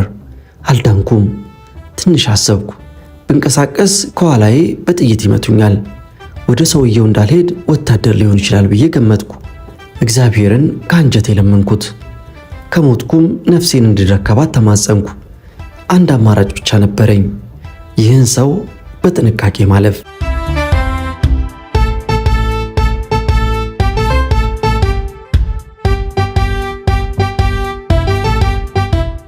ወደ ኋላ መመለስ ወይም አቅጣጫዬን መቀየር ግን አደገኛ ነው። የሚያብለጨልጨው ነገር አሁንም ይታየኛል። አሁን የመጨረሻ ውሳኔ ወሰንኩ። በዝግታና በጥንቃቄ በደረቴ ተስቤ ሰውየው ጋር መድረስ። ከዚያ ወታደር ከሆነ መዋደቅ፣ ሲቪል ከሆነ መለማመጥ፣ ካልሆነም መዋደቅ። ከሁሉም አቅጣጫ ሞት አፍጧል። ያለው ምርጫ ይኸው ብቻ ነው። እየተሳብኩ አዘገምኩ። ሰውየው የሚያየው ወደ ተኩሱና እስረኛ ወደ ጫነችው መኪና እንጂ የመሬቱን ጉድ አላየም። 2 ሜትር ገደማ እንደተጠጋሁት ብመለከት ጠመንጃ ያነገበ ወታደር ነው። ለካስ ዙሪያው ተከቦ ኖሯል። በቃ አለቀልኝ አልኩ። እስካሁን ግን አላየኝም። ራሴን አዘጋጅቼ መንፈሴን አረጋጋውና ከ2 ሜትር ያነሰ ሲቀረኝ እንደ ነብር ተምዘግዝጌ ያስኩት። ሲደነግጥ ይታወቀኛል። ተናነቅን። የሞት ሽረት ትንቅንቅ። ወደቀ። እኔ ከላይ ሆንኩና ምላጭ አላስነካም አልኩ።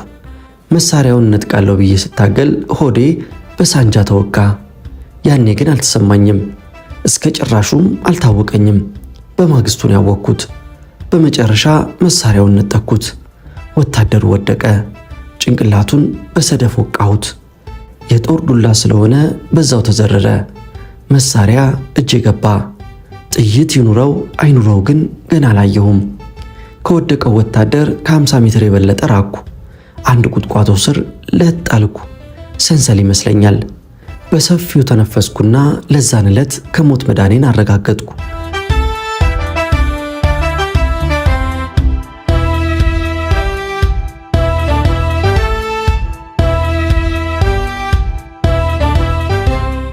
የወደቀውን ወታደር ልብስ ፊልድ ጃኬት ገፍፌ ለብሻለሁ። ከስር ግን ምንም የለም። ሰንሰል ስር ሆኜ መንፈሴን መለስኩና ጃኬቱን አመቻችቼ ለበስኩ። ኪሶቹንም ፈተሽኩ። መታወቂያው ምክትል 10 አለቃ ደለለኛ እያለው ይባላል። 2 ብር ከ35 ሳንቲም አለው። መንዝና ግሻ አውራጃ ላለችው ሚስቱ የጻፈው ደብዳቤም ነበረበት። አሁን የቀረኝ ስለ መሳሪያው ማወቅ ብቻ። የመሳሪያው ካርታ ጥይት አለበት። ሁሉንም ተረዳው። ራሴን ለመከላከል ዝግጁ ሆንኩ። አሻግሬ ባይ ተኩሱ እንደቀጠለ ነው። የመኪኖቹ መብራት ይታየኛል። ትራክተሩ አፈር ሲገፋ ያዋለው። ጓደኞችን እየቀበሩ ነው። ለትንሽ ጊዜ አካባቢው ጸጥ አለ። ገድለውና ቀብረው የጨረሱ መሰለኝ። መኪኖቻቸውን አስነሱ። የሆነ ነገር የሚፈልጉ ይመስላሉ። አካባቢውን እየቃኙ ወደ እኔ መጡ። ግራ ቀኙን ይማትራሉ። መሳሪያዬን ወደ እነሱ ደገንኩ። ራሴን አዘጋጀው። ልቤ ደነገጠ። ተማሪ እንጂ ወታደር ስላልሆንኩና የመሳሪያን አጠቃቀም ስለማላውቅ ፈራው። ከኔ ጋር ሲታገል የወደቀው ወታደር አጠገብ ደረሱ። አጎንብሰው ሲያዩት ሲደባብሱት ይታየኛል። ከዚያም ለ2 ተሸክመው ይዘውት ሄዱ። የሞተ መስሎኛል። ምክንያቱም አያያዛቸው የመደገፍ ወይም የመንከባከብ ሳይሆን አንደኛው እግሩን ጫማው ላይ ይዞ አንጠልጥሎ፣ ሌላው ደግሞ እጁን አንጠልጥሎ ነበረ። በመጠባበቅ ላይ ወደ ነበሩት ወታደሮች ወሰዱት። የመኪኖቹ መብራትና ሞተሮች ጠፉ። ከ10 ደቂቃ በኋላ ትራክተሩ ስራውን ጀመረ። ይመስለኛል የሞተ ጓደኛቸውን ማን እንደገደለው ስላላወቁ አለቆቻቸውን በመፍራት እዛው ከተቀበሩት ሰማዕታት ጋር ቀላቀሉት። ጉድ አልኩ። ከሚገባው በላይ ገረመኝ።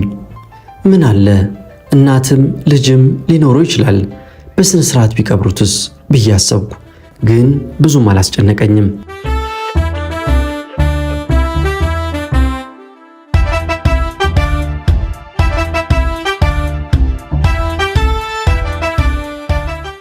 መዳኔን ስላረጋገጥኩ እነሱ ከዚያ ከመነሳታቸው በፊት እግሬ ወደ መራኝ አዘገምኩ። እስካሁን የት እንዳለሁ አላውቅም። አካባቢው ጫካ ነው። አልፎ አልፎ ቤቶች ይታዩኛል። ኮረኮንች መንገድ አገኘው። እሱን ይዤ ጉዞዬን ቀጠልኩ። የያዝኩት መሳሪያ ቶምሰን ነው። እንኳንስ እንደኔ ሰውነቱ በድብደባ ለተጎዳ ቀርቶ ለደህነኛውም የሚከብድ ይመስለኛል። አንገቴ ላይ አንጠለጠልኩት። እንደ ደርግ ጠባቂዎች አነገትኩት። ድፍረትና አመፅ በልቤ ተጫረ። ተመልሼ ማዕከላዊ ተሾመ ባየን ልበቀለው ከጀልኩ። አሁን ኮረኮንቹ አልቆ አስፋልቱ ታየኝ። ቦታውን በትክክል አወቅኩት። ከሌሊቱ 6 ሰዓት ይሆናል። አካባቢውን ስቃኝ መኪና ተከታትሎ ሲመጣ አየው። አንድ መንታ መንገድ ላይ ያለ አጠና መሸጫ ከለላ ያዝኩ። መኪኖቹ እየቀረቡ መጡ። ከፊት መትረየስ የጠመደች ጂፕ ቀድማለች። ከኋላ ተጨነንባት የነበረችው ብረት ለበስ አረንጓዴ መኪና ትከተላለች። የኛ ጌቶች ገድለው ቀብረው መመለሳቸው አይደል አልኩ በሆዴ። ሰውነቴን አንቀጠቀጠኝ፣ አንዘፈዘፈኝ። ሰውነቴ የተለወጠና እኔነቴን የሳትኩ መሰለኝ። ልበቀላቸው ወሰንኩ። መኪኖቹ እየተቃረቡ ስለሆነ ውሳኔው አንድ ሆነ። ጠመንጃዬን ወደ ጂፑ አነጣጠርኩ። ከለላ ወደ ሰጠሁት አጠና ስር ለሽ አልኩ። ጂፑ ቀረበኝ። የ20 ሜትር ርቀት ይመስለኛል። መትረየስ ወደ ጠመዱት 2 ሰዎች አነጣጠርኩ። ቃታ ሳብኩ። ተንጣጣ። ሰዎች ሲወድቁ ይታየኛል።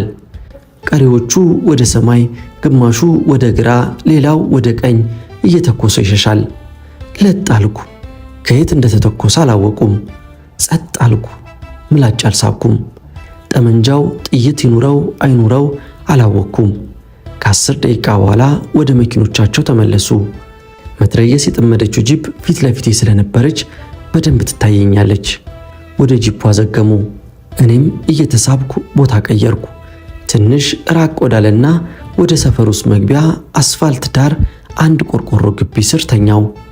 2 ሰዎች ተሸክመው ኋላ ያለው ጂፕ ላይ ጫኗቸው። እንደገና ወደ ኋላ መኪኖቻቸውን አስነስተው ተመለሱ። ከጓደኞቼ ጋር ሊቀላቅሏቸው ይሆን?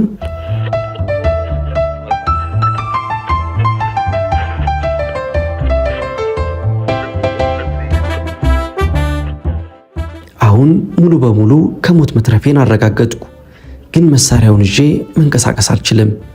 አብዮት ጠባቂዎች ሲዘዋወሩ ያገኙኛል የሚል ፍርሃት አደረብኝ። ግን አልነጋም። ጉዞዬን ጀመርኩ። ፊት ለፊቴ ምስራቅ አጠቃላይ ትምህርት ቤት የሚል ጽሑፍ ታየኝ። በዛው በኩል ቁልቁል አመራው። ጠመንጃ ይዤ ከተገኘው ያለ ጥርጥር እገደላለሁ። ስለዚህ እያሰብኩ እያሰላሰልኩ ምስራቅ አጠቃላይ ትምህርት ቤት ፊት ለፊት ወዳለው ድንጋይ ማውጫ ቢጤ አይኔ ያረፈ። እዚያ ውስጥ ልጣለው ብዬ አሰብኩ። መጀመሪያ ግን ቃታው ጥይት እንዳለው አረጋገጥኩ። 2 ጥይቶች አሉት። ለባለውለታዬ ቶምሰን ምን ውለታ እንደምውልለት እያሰብኩ አንድ ላይ ከካርታው ጋር ከጣልኩት አደገኛ መሆኑን አሰብኩና ካርታውን ከዋናው ጠመንጃ አላቀቄ ቃታውን ድንጋይ ስር፣ ጠመንጃውን ድንጋይ ለማውጣት ከተቆፈረው አፈር ውስጥ ቀበርኩት።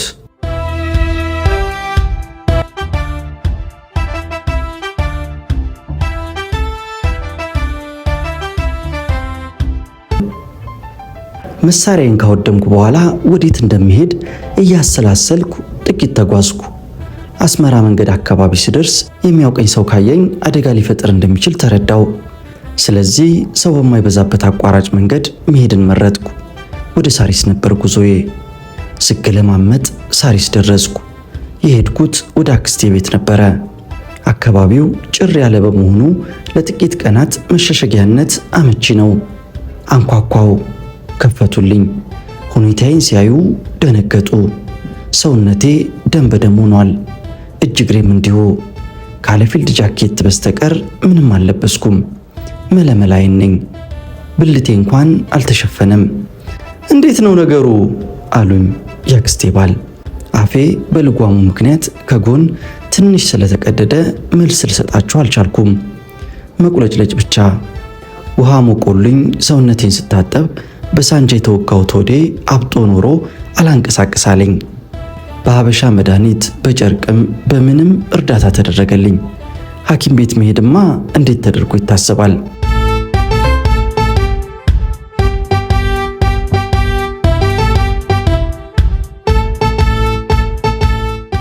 በዚያን ዕለት ወላጅ እናቴ ወይዘሮ አሰለፈች መንገሻና እህቴ ሰላማዊት እንደ ወትሯቸው ማለዳ ላይ ስንቅ ይዘው ማዕከላዊ ቢሄዱ ቀሪውን ልብሴን አስረከቧቸው።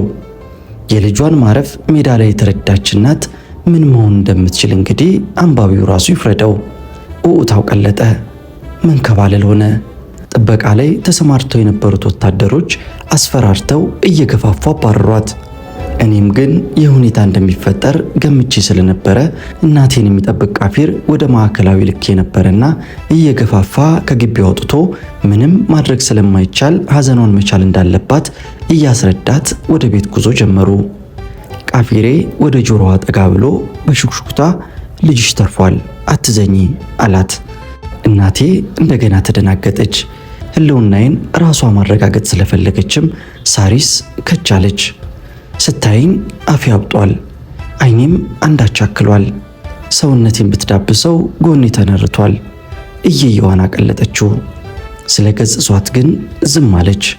ሆኖም አሁንም መናገር ስለሚያዳግተኝ እንዴት ላመልጥ እንደቻልኩ ያወቀ የለም። የሚስጥር ቦታ ማንም እንዳይገባ ተደርጎ 2 ቀን ካገገምኩ በኋላ ግን አፌ ትንሽ መላወስ ጀመረ። ሁኔታውን ሳስረዳቸው ይበልጥ ደነገጡ። ለራሳቸው ደህንነት የሰጉ መሰለኝ። ስለዚህም ማንኛውም ቤተሰብ ስለኔ እንዳያውቅ ተደረገ። ጥርጣሬ ለማስወገድም ሆን ተብሎ ለቤተሰብ መርዶ ተላለፈ።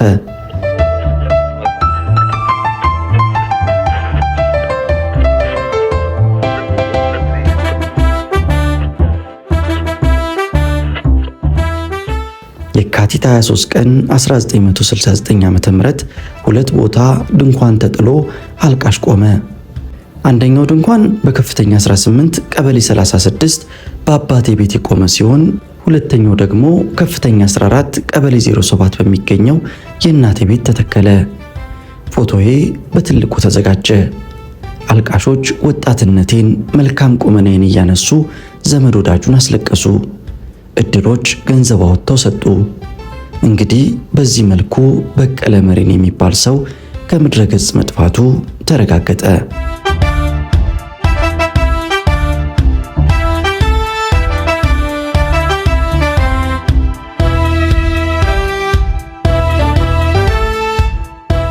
የካቲት 19 ቀን 1969 ዓ.ም ሰዎች አምልጠዋል። ካመለጡትም ውስጥ አንደኛው መሳሪያ ታጥቆ ስለነበር የጥበቃ ሰዎች ሞተዋል የሚል ጭምጭምታ በሰፊው ተናፍሶ ስለነበር ግን እነ ተሾመ ባዩ ግራ ተጋቡ። ድንኳን ተጥሎ የሚለቀስበት ስፍራ በመሄድም ወሬ ለመልቀም ሙከራ ማድረግ ጀመሩ። ተሾመ ባዩ በከፍተኛ 18 ቀበሌ 36 የቤት ቁጥር 104 ወደ ሆነው ቤቴ በጨለማ ካፖርቱን ደርቦ ወደ ተጣለው ድንኳን ገባ። አስተዛዛኝ መስሎም ቁጭ አለ። ወዲያውኑ ግን ማንነቱ ታወቀ። ግራ ቀኙን ሲቃኝ የኔ ቤተሰብ የነበሩትን ኮሎኔል አብዲሳ አጋን ታዋቂ ጀግና ናቸው። እሳቸውን ያያል። በሱ ቤት ጀግና ማለት ወንድሙንና ወገኑን የሚጨፈጭፍና አሳልፎ የሚሰጥ ነውና ይተባበሩኛል በሚል ቃና በማግስቱ ማዕከላዊ ለስራ ጉዳይ ስለሚፈለጉ እንዲመጡ ይነግራቸዋል። ከዚያም ድንኳኑን ጥሎ ይወጣል።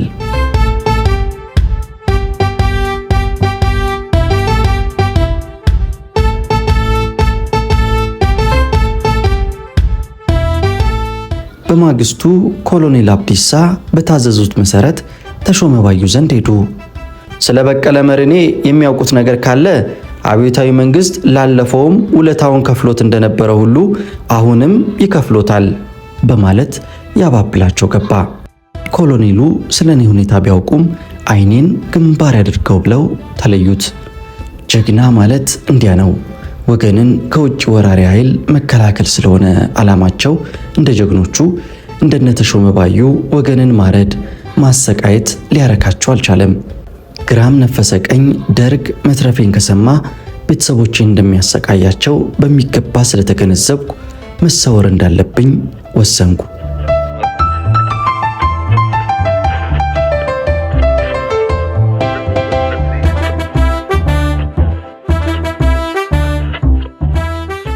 በቅድሚያ አብዛኛው ሰው በልብስ የሚያምን ስለሆነ አለባበሴን ብቀይር ከብዙ ነገር ሊከላከልልኝ ይችላል የሚል እምነት አደረብኝ። ለአጎቴ ይህንን ስነግራቸው ስለተስማሙ ቁምጣ ሱሪ፣ እጀ ጠባብ፣ በረባሶ ጫማና ኬሻ ባርኔጣ ተገዝቶልኝ መጣ። ብዙም እንዳልታወቅ ያደፈ አሮጌ ነጠላ ተፈልጎ ተሰጠኝ። ባረማመዴም ባለባበሴም ጥሩ ገበሬ ለመሆን ሞከርኩ። ተሳካልኝ። ይህ በሆነ በማግስቱ ነው እንግዲህ ወደ ገጠር የተጓዝኩት።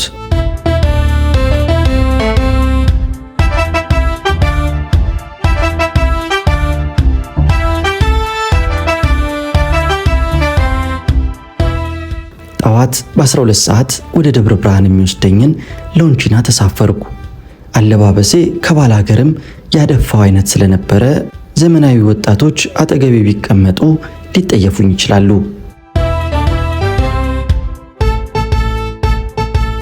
ሚያዝያ 1969 ዓ.ም ነው።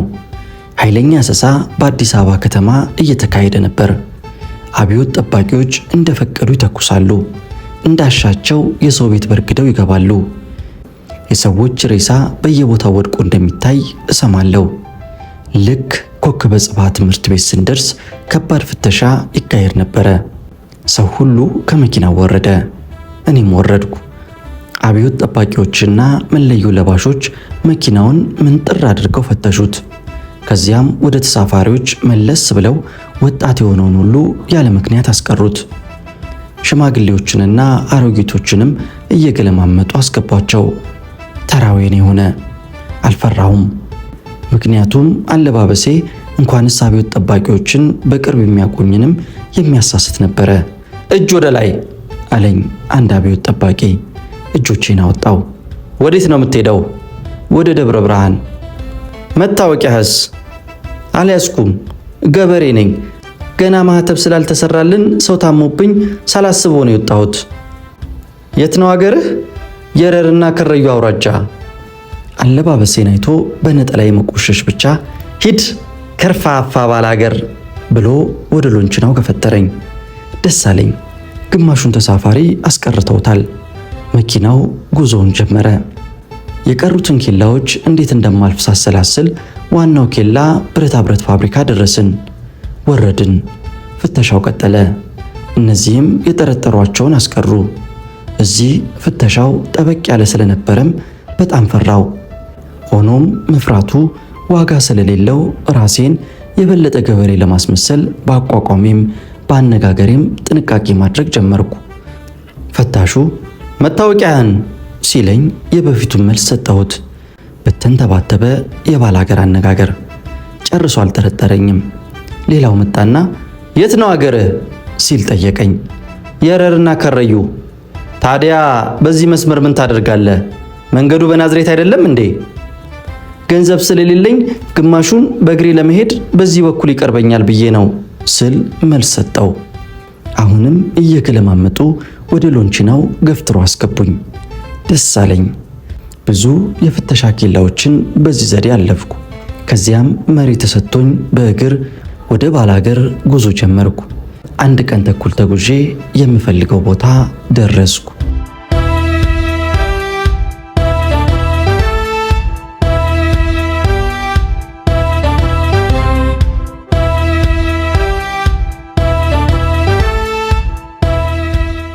ሌላው አስፈላጊ ለውጥ የስም ለውጥ በመሆኑ ያላንዳች ውጣ ውረድ ከዘመዶቼ ጋር ተማክሬ ስሜን ከበቀለ መርኔ ወደ አለማየሁ መንገሻ ለወጥኩ። ደርግ እስከወደቀም ድረስ በዚህ ስም ስጠራ ቆይቻለሁ። የሄድኩበት ሀገር በጣም ገደላማ ነበረ።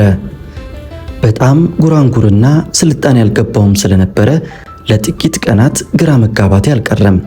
በዚህ አካባቢ እንዴት መኖር እንደምችልና ከአካባቢውም ጋር እንዴት ራሴን ማላመድ እንደምችልም አሰላሰልኩ። በቅድሚያ አለማየሁ መንገሻ በሚል ስም ከገበሬ ማህበር መታወቂያ ወጣው።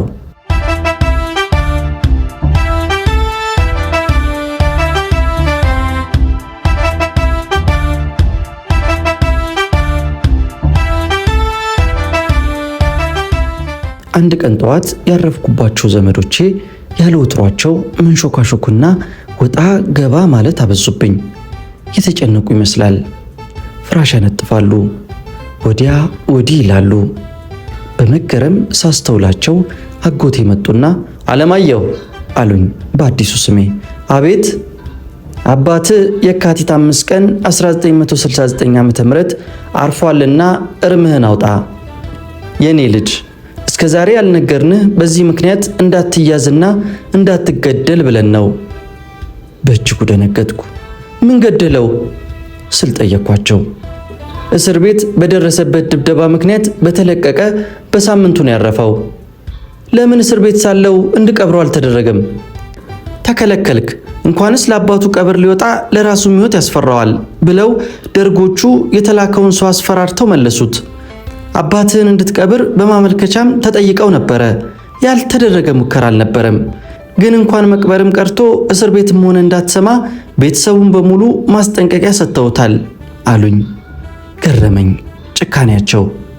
አባቴ በእኔ ምክንያት 7 ልጆቹን አፍሶ በመሞቱ በእጅጉ አዘንኩ፣ አለቀስኩ። የማላውቀው ጫካ ውስጥ ገብቼ የአባቴን ሐዘን ጨረስኩ።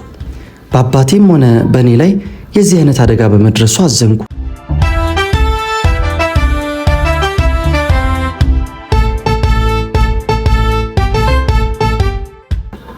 አባቴ የካቲት 5 ቀን 1969 ሲሞት እኔ ደግሞ የካቲት 19 1969 ሞቼ ነበረ። የኔን ከሞት መዳን የማያውቅ ዘመድ አዝማድ፣ ጎረቤትና ሰፈርተኛ ሁሉ በእኔና በአባቴ በተከታታይ መሞት የተነሳ ቀሪዎቹ ሕፃናት ያለ ሰብሳቢ በመቅረታቸው አዘነ። ቀሪውንም ቤተሰብ በገንዘብም በሞራልም ረዳ። እኔም ቀሪውን የችግር ጊዜ ያለ አባትና ያለ ረዳት ብቻዬን ልገፋው ወሰንኩ። አማራጭም አልነበረኝም።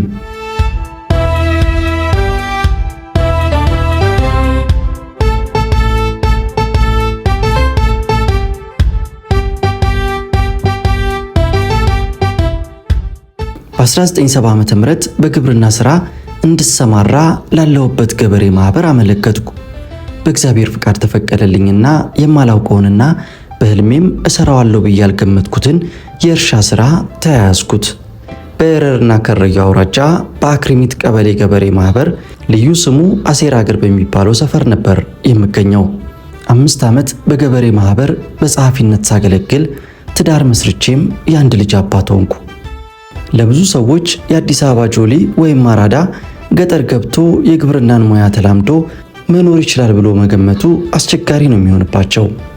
በነበርኩበት አካባቢ በሬ ጠምዶ አርሶ ዘርቶ አይዶ ወቅቶ ወፍጮ ቤት ሄዶ አስፈጭቶ ከወንዝ ውሃ ቀድቶ መኖር በአብዛኛው ወንድ የሚካሄድ ተግባር ነው። እነዚህን ተግባሮች እንግዲህ ሳልወድ እንድለማመዳቸው ያስገደደኝ ደርግ ነው።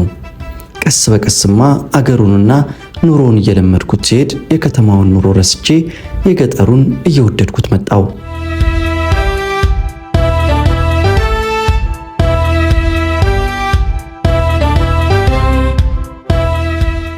አንድ ቀን የቅርብ ዘመድ የሆነ ሰው ከአዲስ አበባ 200 ኪሎ ሜትር ርቀት ላይ እንገናኝ የሚል ደብዳቤ በሰው በኩል ላከልኝ። በቀጠሮ መሰረት ተገናኝተን ሁሉንም ነገር መልመዴንና ደርግ እስከወደቀ ድረስም እዚያው ለመኖር ማቀዴን አስረዳሁት። ሆኖም ስሜን እንደቀየርኩ ተመልሼ አዲስ አበባ ውስጥ ሌላ ሰፈር መኖር እንደምችል ገለጸልኝ።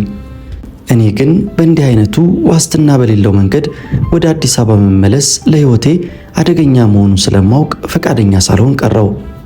ሆኖም ይኸው የቅርብ ዘመዴ ሌላ ሐሳብ ይዞ በ6ኛ ወሩ ከዚህ ቀደም የተገናኘንበት ሀገር ከተፍ አለ። አሁንም ወደ አዲስ አበባ ስለመመለሴ ከወትሮ በተለየ ሁኔታ ተመካከርን። እሱ ስሜንና የቀድሞ ቀበሌን ቀይሬ እንድኖር ሐሳብ አቀረበ። እኔ ግን ይህ ስላስፈራኝ ደፋርና ጭስ መውጫ ያጣውን በሚል ምክንያት ጉዳዩን ግልጽልጽ አድርጌ አመልክቼ የሚያደርጉኝን ያድርጉኝ የሚል ውሳኔ ላይ ደረስኩ። ዘመዴም ባለስልጣን ፈልጎ ጉዳይን ቀስ በቀስ ካስረዳልኝ በኋላ እንድመለስ የሚያደርግ መሆኑን ገለጸልኝ። እስከዚያው ግን ወደ አዲስ አበባ ለመመለስ ዝግጅት እንዳደርግ ነግሮኝ ተለያየን። ይህንን ከተነጋገርን ጀምሮ እኔም ስለ መመለሴ ጉዳይ ሳወጣ ሳወርድ ሰነበትኩ። ከዘመዴ ጋር ቀጠሯችን እየተቃረበ መጣ። እኔም አንድ ቁርጠኛ ውሳኔ ላይ መድረስ እንዳለብኝ ተረዳው። ደርግ እስኪወድቅ እዚህ ገጠር መቆየት አሊያም ለደርግ ባለስልጣናት አመልክቶ አዲስ አበባ መመለስ። ሁለቱም አደገኞች ነበሩ። ሆኖም አንድ ውሳኔ ላይ መድረስ ስለነበረብኝ ወሰንኩ። ወደ አዲስ አበባ ተመልሼ ለደርግ ባለስልጣናት ሁሉንም ለመግለጽ። ስለዚህም ቤቴን፣ ዕቃዎቼን፣ እህሌን ሸጥኩ። መሬቴንም ለገበሬ ማህበር አስረከብኩ። የአካባቢ ሰዎች ይህንን ታሪክን ስለማያውቁ በድርጊቱ ተደናገጡ። ምክንያቱም አንድ ሰው ሳይታሰብ ተነስቶ ትዳሩን ካፈረሰና ቤቱን ከሸጠ ጠላቱን ለማጥፋት ዝግጅት ማድረጉ እንደሆነ ስለሚታወቅ ነው። እናም ከኔ ጋር የተኳረፈ ወሰን ገፍቶ መሬቴን ያረሰ ሁሉ ተሰወረ። እኔ ግን ዓላማዬ በቀል አለመሆኑን በተለያየ ዘዴ ለማስረዳትና ሰውም እንዳይረብሽ ለማድረግ ቅስቀሳ ባደርግም የሚያምነኝ አጣው። በመጨረሻ ለ6 ዓመታት የኖርኩባትን ቀዬና ህዝቡንም ተሰናብቼ ስወጣ እጅግ ቅር ተሰኘው። የዋህ ህዝብ፣ አዛኝ ህዝብ መሃል ነበርኩና።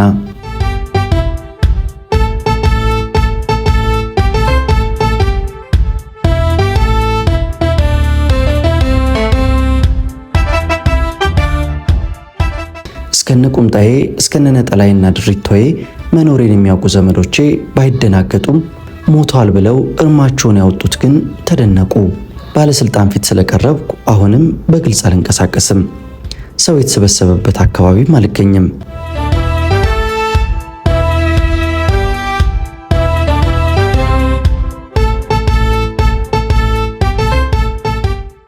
ሚያዝያ ወር 1975 ዓ.ም ላይ ግን ባለስልጣን ፊት ቀረብኩ። ለመጀመሪያ ጊዜ ደርግ ባለስልጣን ፊት ስቀርብና የህይወት ታሪኬን እንደናንተ ሲያነብ ምን ሊወስን እንደሚችል መገመት አስቸጋሪ አይሆንም።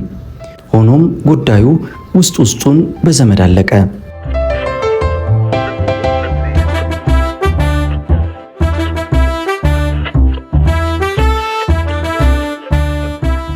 ማመልከቻው ተጻፈና የነበርኩበትን አካባቢ የሚጠቀልሉት ባለስልጣን ኮሎኔል ደበላ ዲንሳ ዘንድ በቀጠሮ ቀረብኩ። ማመልከቻዬን ተቀበሉኝ። ጥራዙ በመብዛቱ ግን በዚያን ዕለት መጨረስ አልቻሉም። ቀጠሩኝ። በቀጠሮ የቀን ስመለስ ጨርሰው ጠበቁኝ። በሚኖሩበት አካባቢ የአስተዳደር በደል የተፈጸመበት ገበሬ አቤቱታ እንጂ እንዲህ አይነት ጉድ የያዘ ማመልከቻ መሆኑን አልተረዱም ነበር። በሁለተኛው ቀጠሮ ሲሄድ በጥሩ ሁኔታ ተቀበሉኝ። ገረማቸው። በዚህ አይነትማ ኃይለ ሥላሴም በሕይወት ሊኖሩ ይችላሉ አሉኝ በገረሚታ። ጉዳዩን ለበላዮቻቸው አሳወቁ። እኔን ለማነጋገር ባለስልጣኖች ተያያዙ። በቅድሚያ ኮሎኔል ተካቱሉ ዘንድ በቀጠሮ ማዕከላዊ ኮሚቴ ጽህፈት ቤታቸው ድረስ ሄጄ ተገናኘኋቸው። አለባበሴ የገበሬ ነው። ቁምጣው፣ ነጠላው፣ በረባሶው እንዳለ ነው። በአለባበሴ የተነሳም በር ላይ ለጥበቃ የተመደቡት ወታደሮች ላለማስገባት አንገራግረው ነበረ። በእነሱ ቤት ከረቫትና ሱፍ ያለበሰ ሰው ማዕከላዊ ኮሚቴ ጽህፈት ቤት ሊገባ አይችልም። ነገር ግን ቀጠሮ እንደተያዘልኝ ስነግራቸው ግራ ተጋብተው ስሜን ጠየቁኝ። አለማየሁ መንገሻ ስላቸው ባለባበሴ እንደተገረሙ አስገቡኝ። በአጀብ በቅድሚያ ጸሐፊያቸው ጋር ቀረብኩ። መምጣቴን ደውላ ነግራቸው እንድገባ ስላዘዙ ምንም የማላውቅ ስለመሰልኳት እየመራች አስገባችኝ። ኮሎኔሉ ግዙፍ ናቸው። የቢሮ ጽዳት፣ ምንጣፍና ዕቃዎቹ ከኔ ከገበሬው አለባበስና መጫሚያ ጋር ሲነጻጸሩ ያስገርማሉ፣ ያስቃሉ። አንድ ሰው አጠገባቸው ተቀምጧል። አስራት ወልዴ ነበረ። ቀልደኛ ቢጤ ነው። ከሳቸው ይልቅ ባለባበሴ በታሪኬ ተገረመ። ኮሎኔል ተካ ጥያቄዎችን አሽጎደጎዱብኝ። ሁሉንም ያለማመንታት መለስኩ። ጉድ አሉ፣ ተገረሙ። በቀጠሮ ከግቢው ወጣው።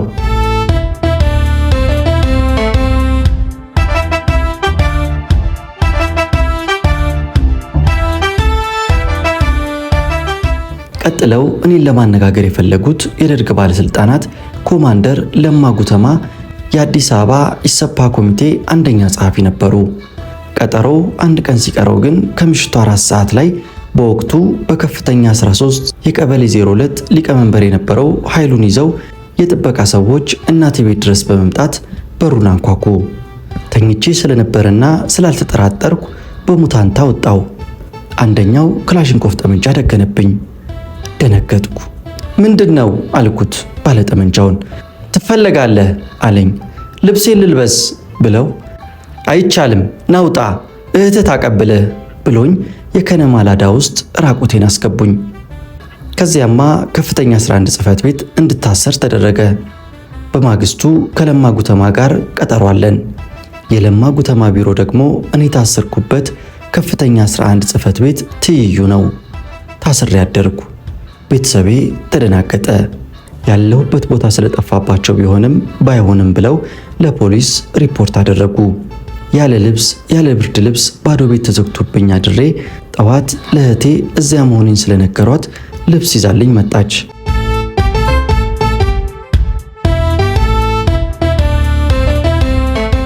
ለማን የሚያክል ባለስልጣን ፊት ያለ ልብስ ብቀርብ አፋኞቹ የሚደርስባቸውን ግልምጫ በመፍራት መሰለኝ ልብስ አመጡልኝ። ከዚያ አንድ ካድሬ መጥቶ ወሰደኝ። ወደ ለማ ጉተማ ቢሮ ነበር አካሄዳችን። እሱ ቀድሞ ገባ። ከዚያ እኔ ተጠራው። የአዲስ አበባ ኢሰፓ ኮሚቴ ባለስልጣኖችና ስማቸውን በውልም አላውቃቸው ካድሬዎች ተሰብስበው ጠበቁኝ። የህይወት ታሪኬን አስቀድመው ተረድተውት ስለነበረ ግማሾቹ እንደ ጉድ ሲመለከቱኝ፣ ጥቂቶቹ አለባበሴን በማየትና ባሳለፍኩት አስከፊና አሳዛኝ ታሪክ በመነካታቸው እንደሆነ አላውቅም አዝነውልኛል። ለማ ጉተማ ግን ወረደብኝ፣ ዛተብኝ። የተረሳው ቅጥረ ነፍሰ ገዳይ ብሎ አሳቀብኝ። ከባለስልጣን በማይጠበቅ ሁኔታ ዘለፈኝ፣ አንቋሸሸኝ።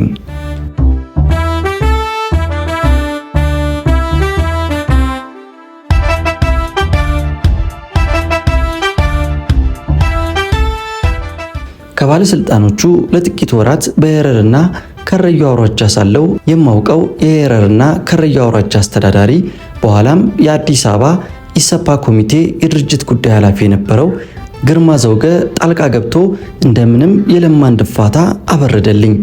ከዚያም ወደ ቤት እንድመለስና ከዚያች ቀን ጀምሮ ከአዲስ አበባ ክልል መውጣት እንደማልችል፣ ህዝባዊ ስብሰባዎች አካባቢም እንዳልገኝ፣ ከከፍተኛ 13 ቀበሌ 02 የቤት ቁጥር 247 በስተቀርም ቦታ የመቀየርና የማደር መብት እንደሌለኝ ተነግሮኝ በቁም እስር ላልተወሰነ ጊዜ እንድቆይ ተወሰነብኝ። ውሳኔውንም ተቀበልኩ። በከፍተኛ 13 ቀበሌ 02 ጽሕፈት ቤት የፊርማ ደብተር ተመድቦልኝ ለ1 ዓመት ያህል በየቀኑ ፈረምኩ። ሆኖም ፋይሉ ሲመረመርና አንዱ ለአንዱ ሲያስተላልፈው ቆይቶ ሚያዝያ 11 ቀን 1976 ዓ.ም ወደ ረሳሁትና መከራዬን ወደ ተቀበልኩበት ማዕከላዊ ምርመራ በመቶ አለቃ ተሾመ ገብረ እግዚአብሔር የማዕከላዊ ኦፕሬሽን ኃላፊ በነበረው ታፍኜ ተወሰድኩ።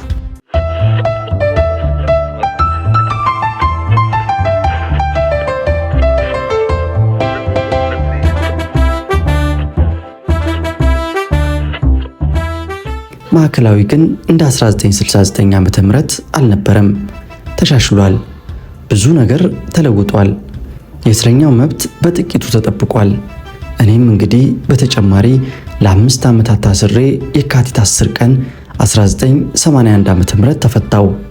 የአንድም የፖለቲካ ድርጅት አባል ሳንሆን አባቴን ሲገድሉ እኔን ለ11 ዓመታት ያህል ገረፉኝ፣ አሰቃዩኝ፣ ሊገድሉኝም ሞከሩ። ያን ሁሉ አልፌ እነሆ ዛሬ ከመላው ቤተሰቤ ጋር በደስታ እኖራለሁ። እነ ተሾመ ባዩም ዛሬ በሕይወት አሉ። በወገናቸው ላይ በአገራቸው ላይ ግፍ ሰርተዋል። በቀሪዎቹ ኢትዮጵያውያን ወንድሞቻቸውም ላይ የአካል የአእምሮ ጠባሳ ትተዋል። የብዙ ነፃ ዜጎችን ቤት እንደኛ ቤት ዘግተዋል።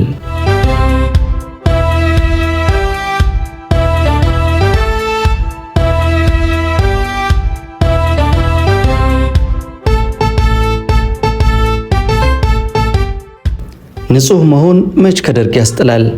በቀለ መርኔ ለእፎይታ መጽሔት በ1985 ዓ.ም ያሳለፈውን ታሪክ በዚህ መልኩ አስቃኘን። እኛም ለታሪክ ማስታወሻነት አቀረብንላችሁ። ውድ የኢትዮ ትዝታ ቤተሰቦች ስለ ፕሮግራሞቻችን ሐሳብ አስተያየቶቻችሁን እንድትለግሱን በጥብቅ እንፈልጋለን።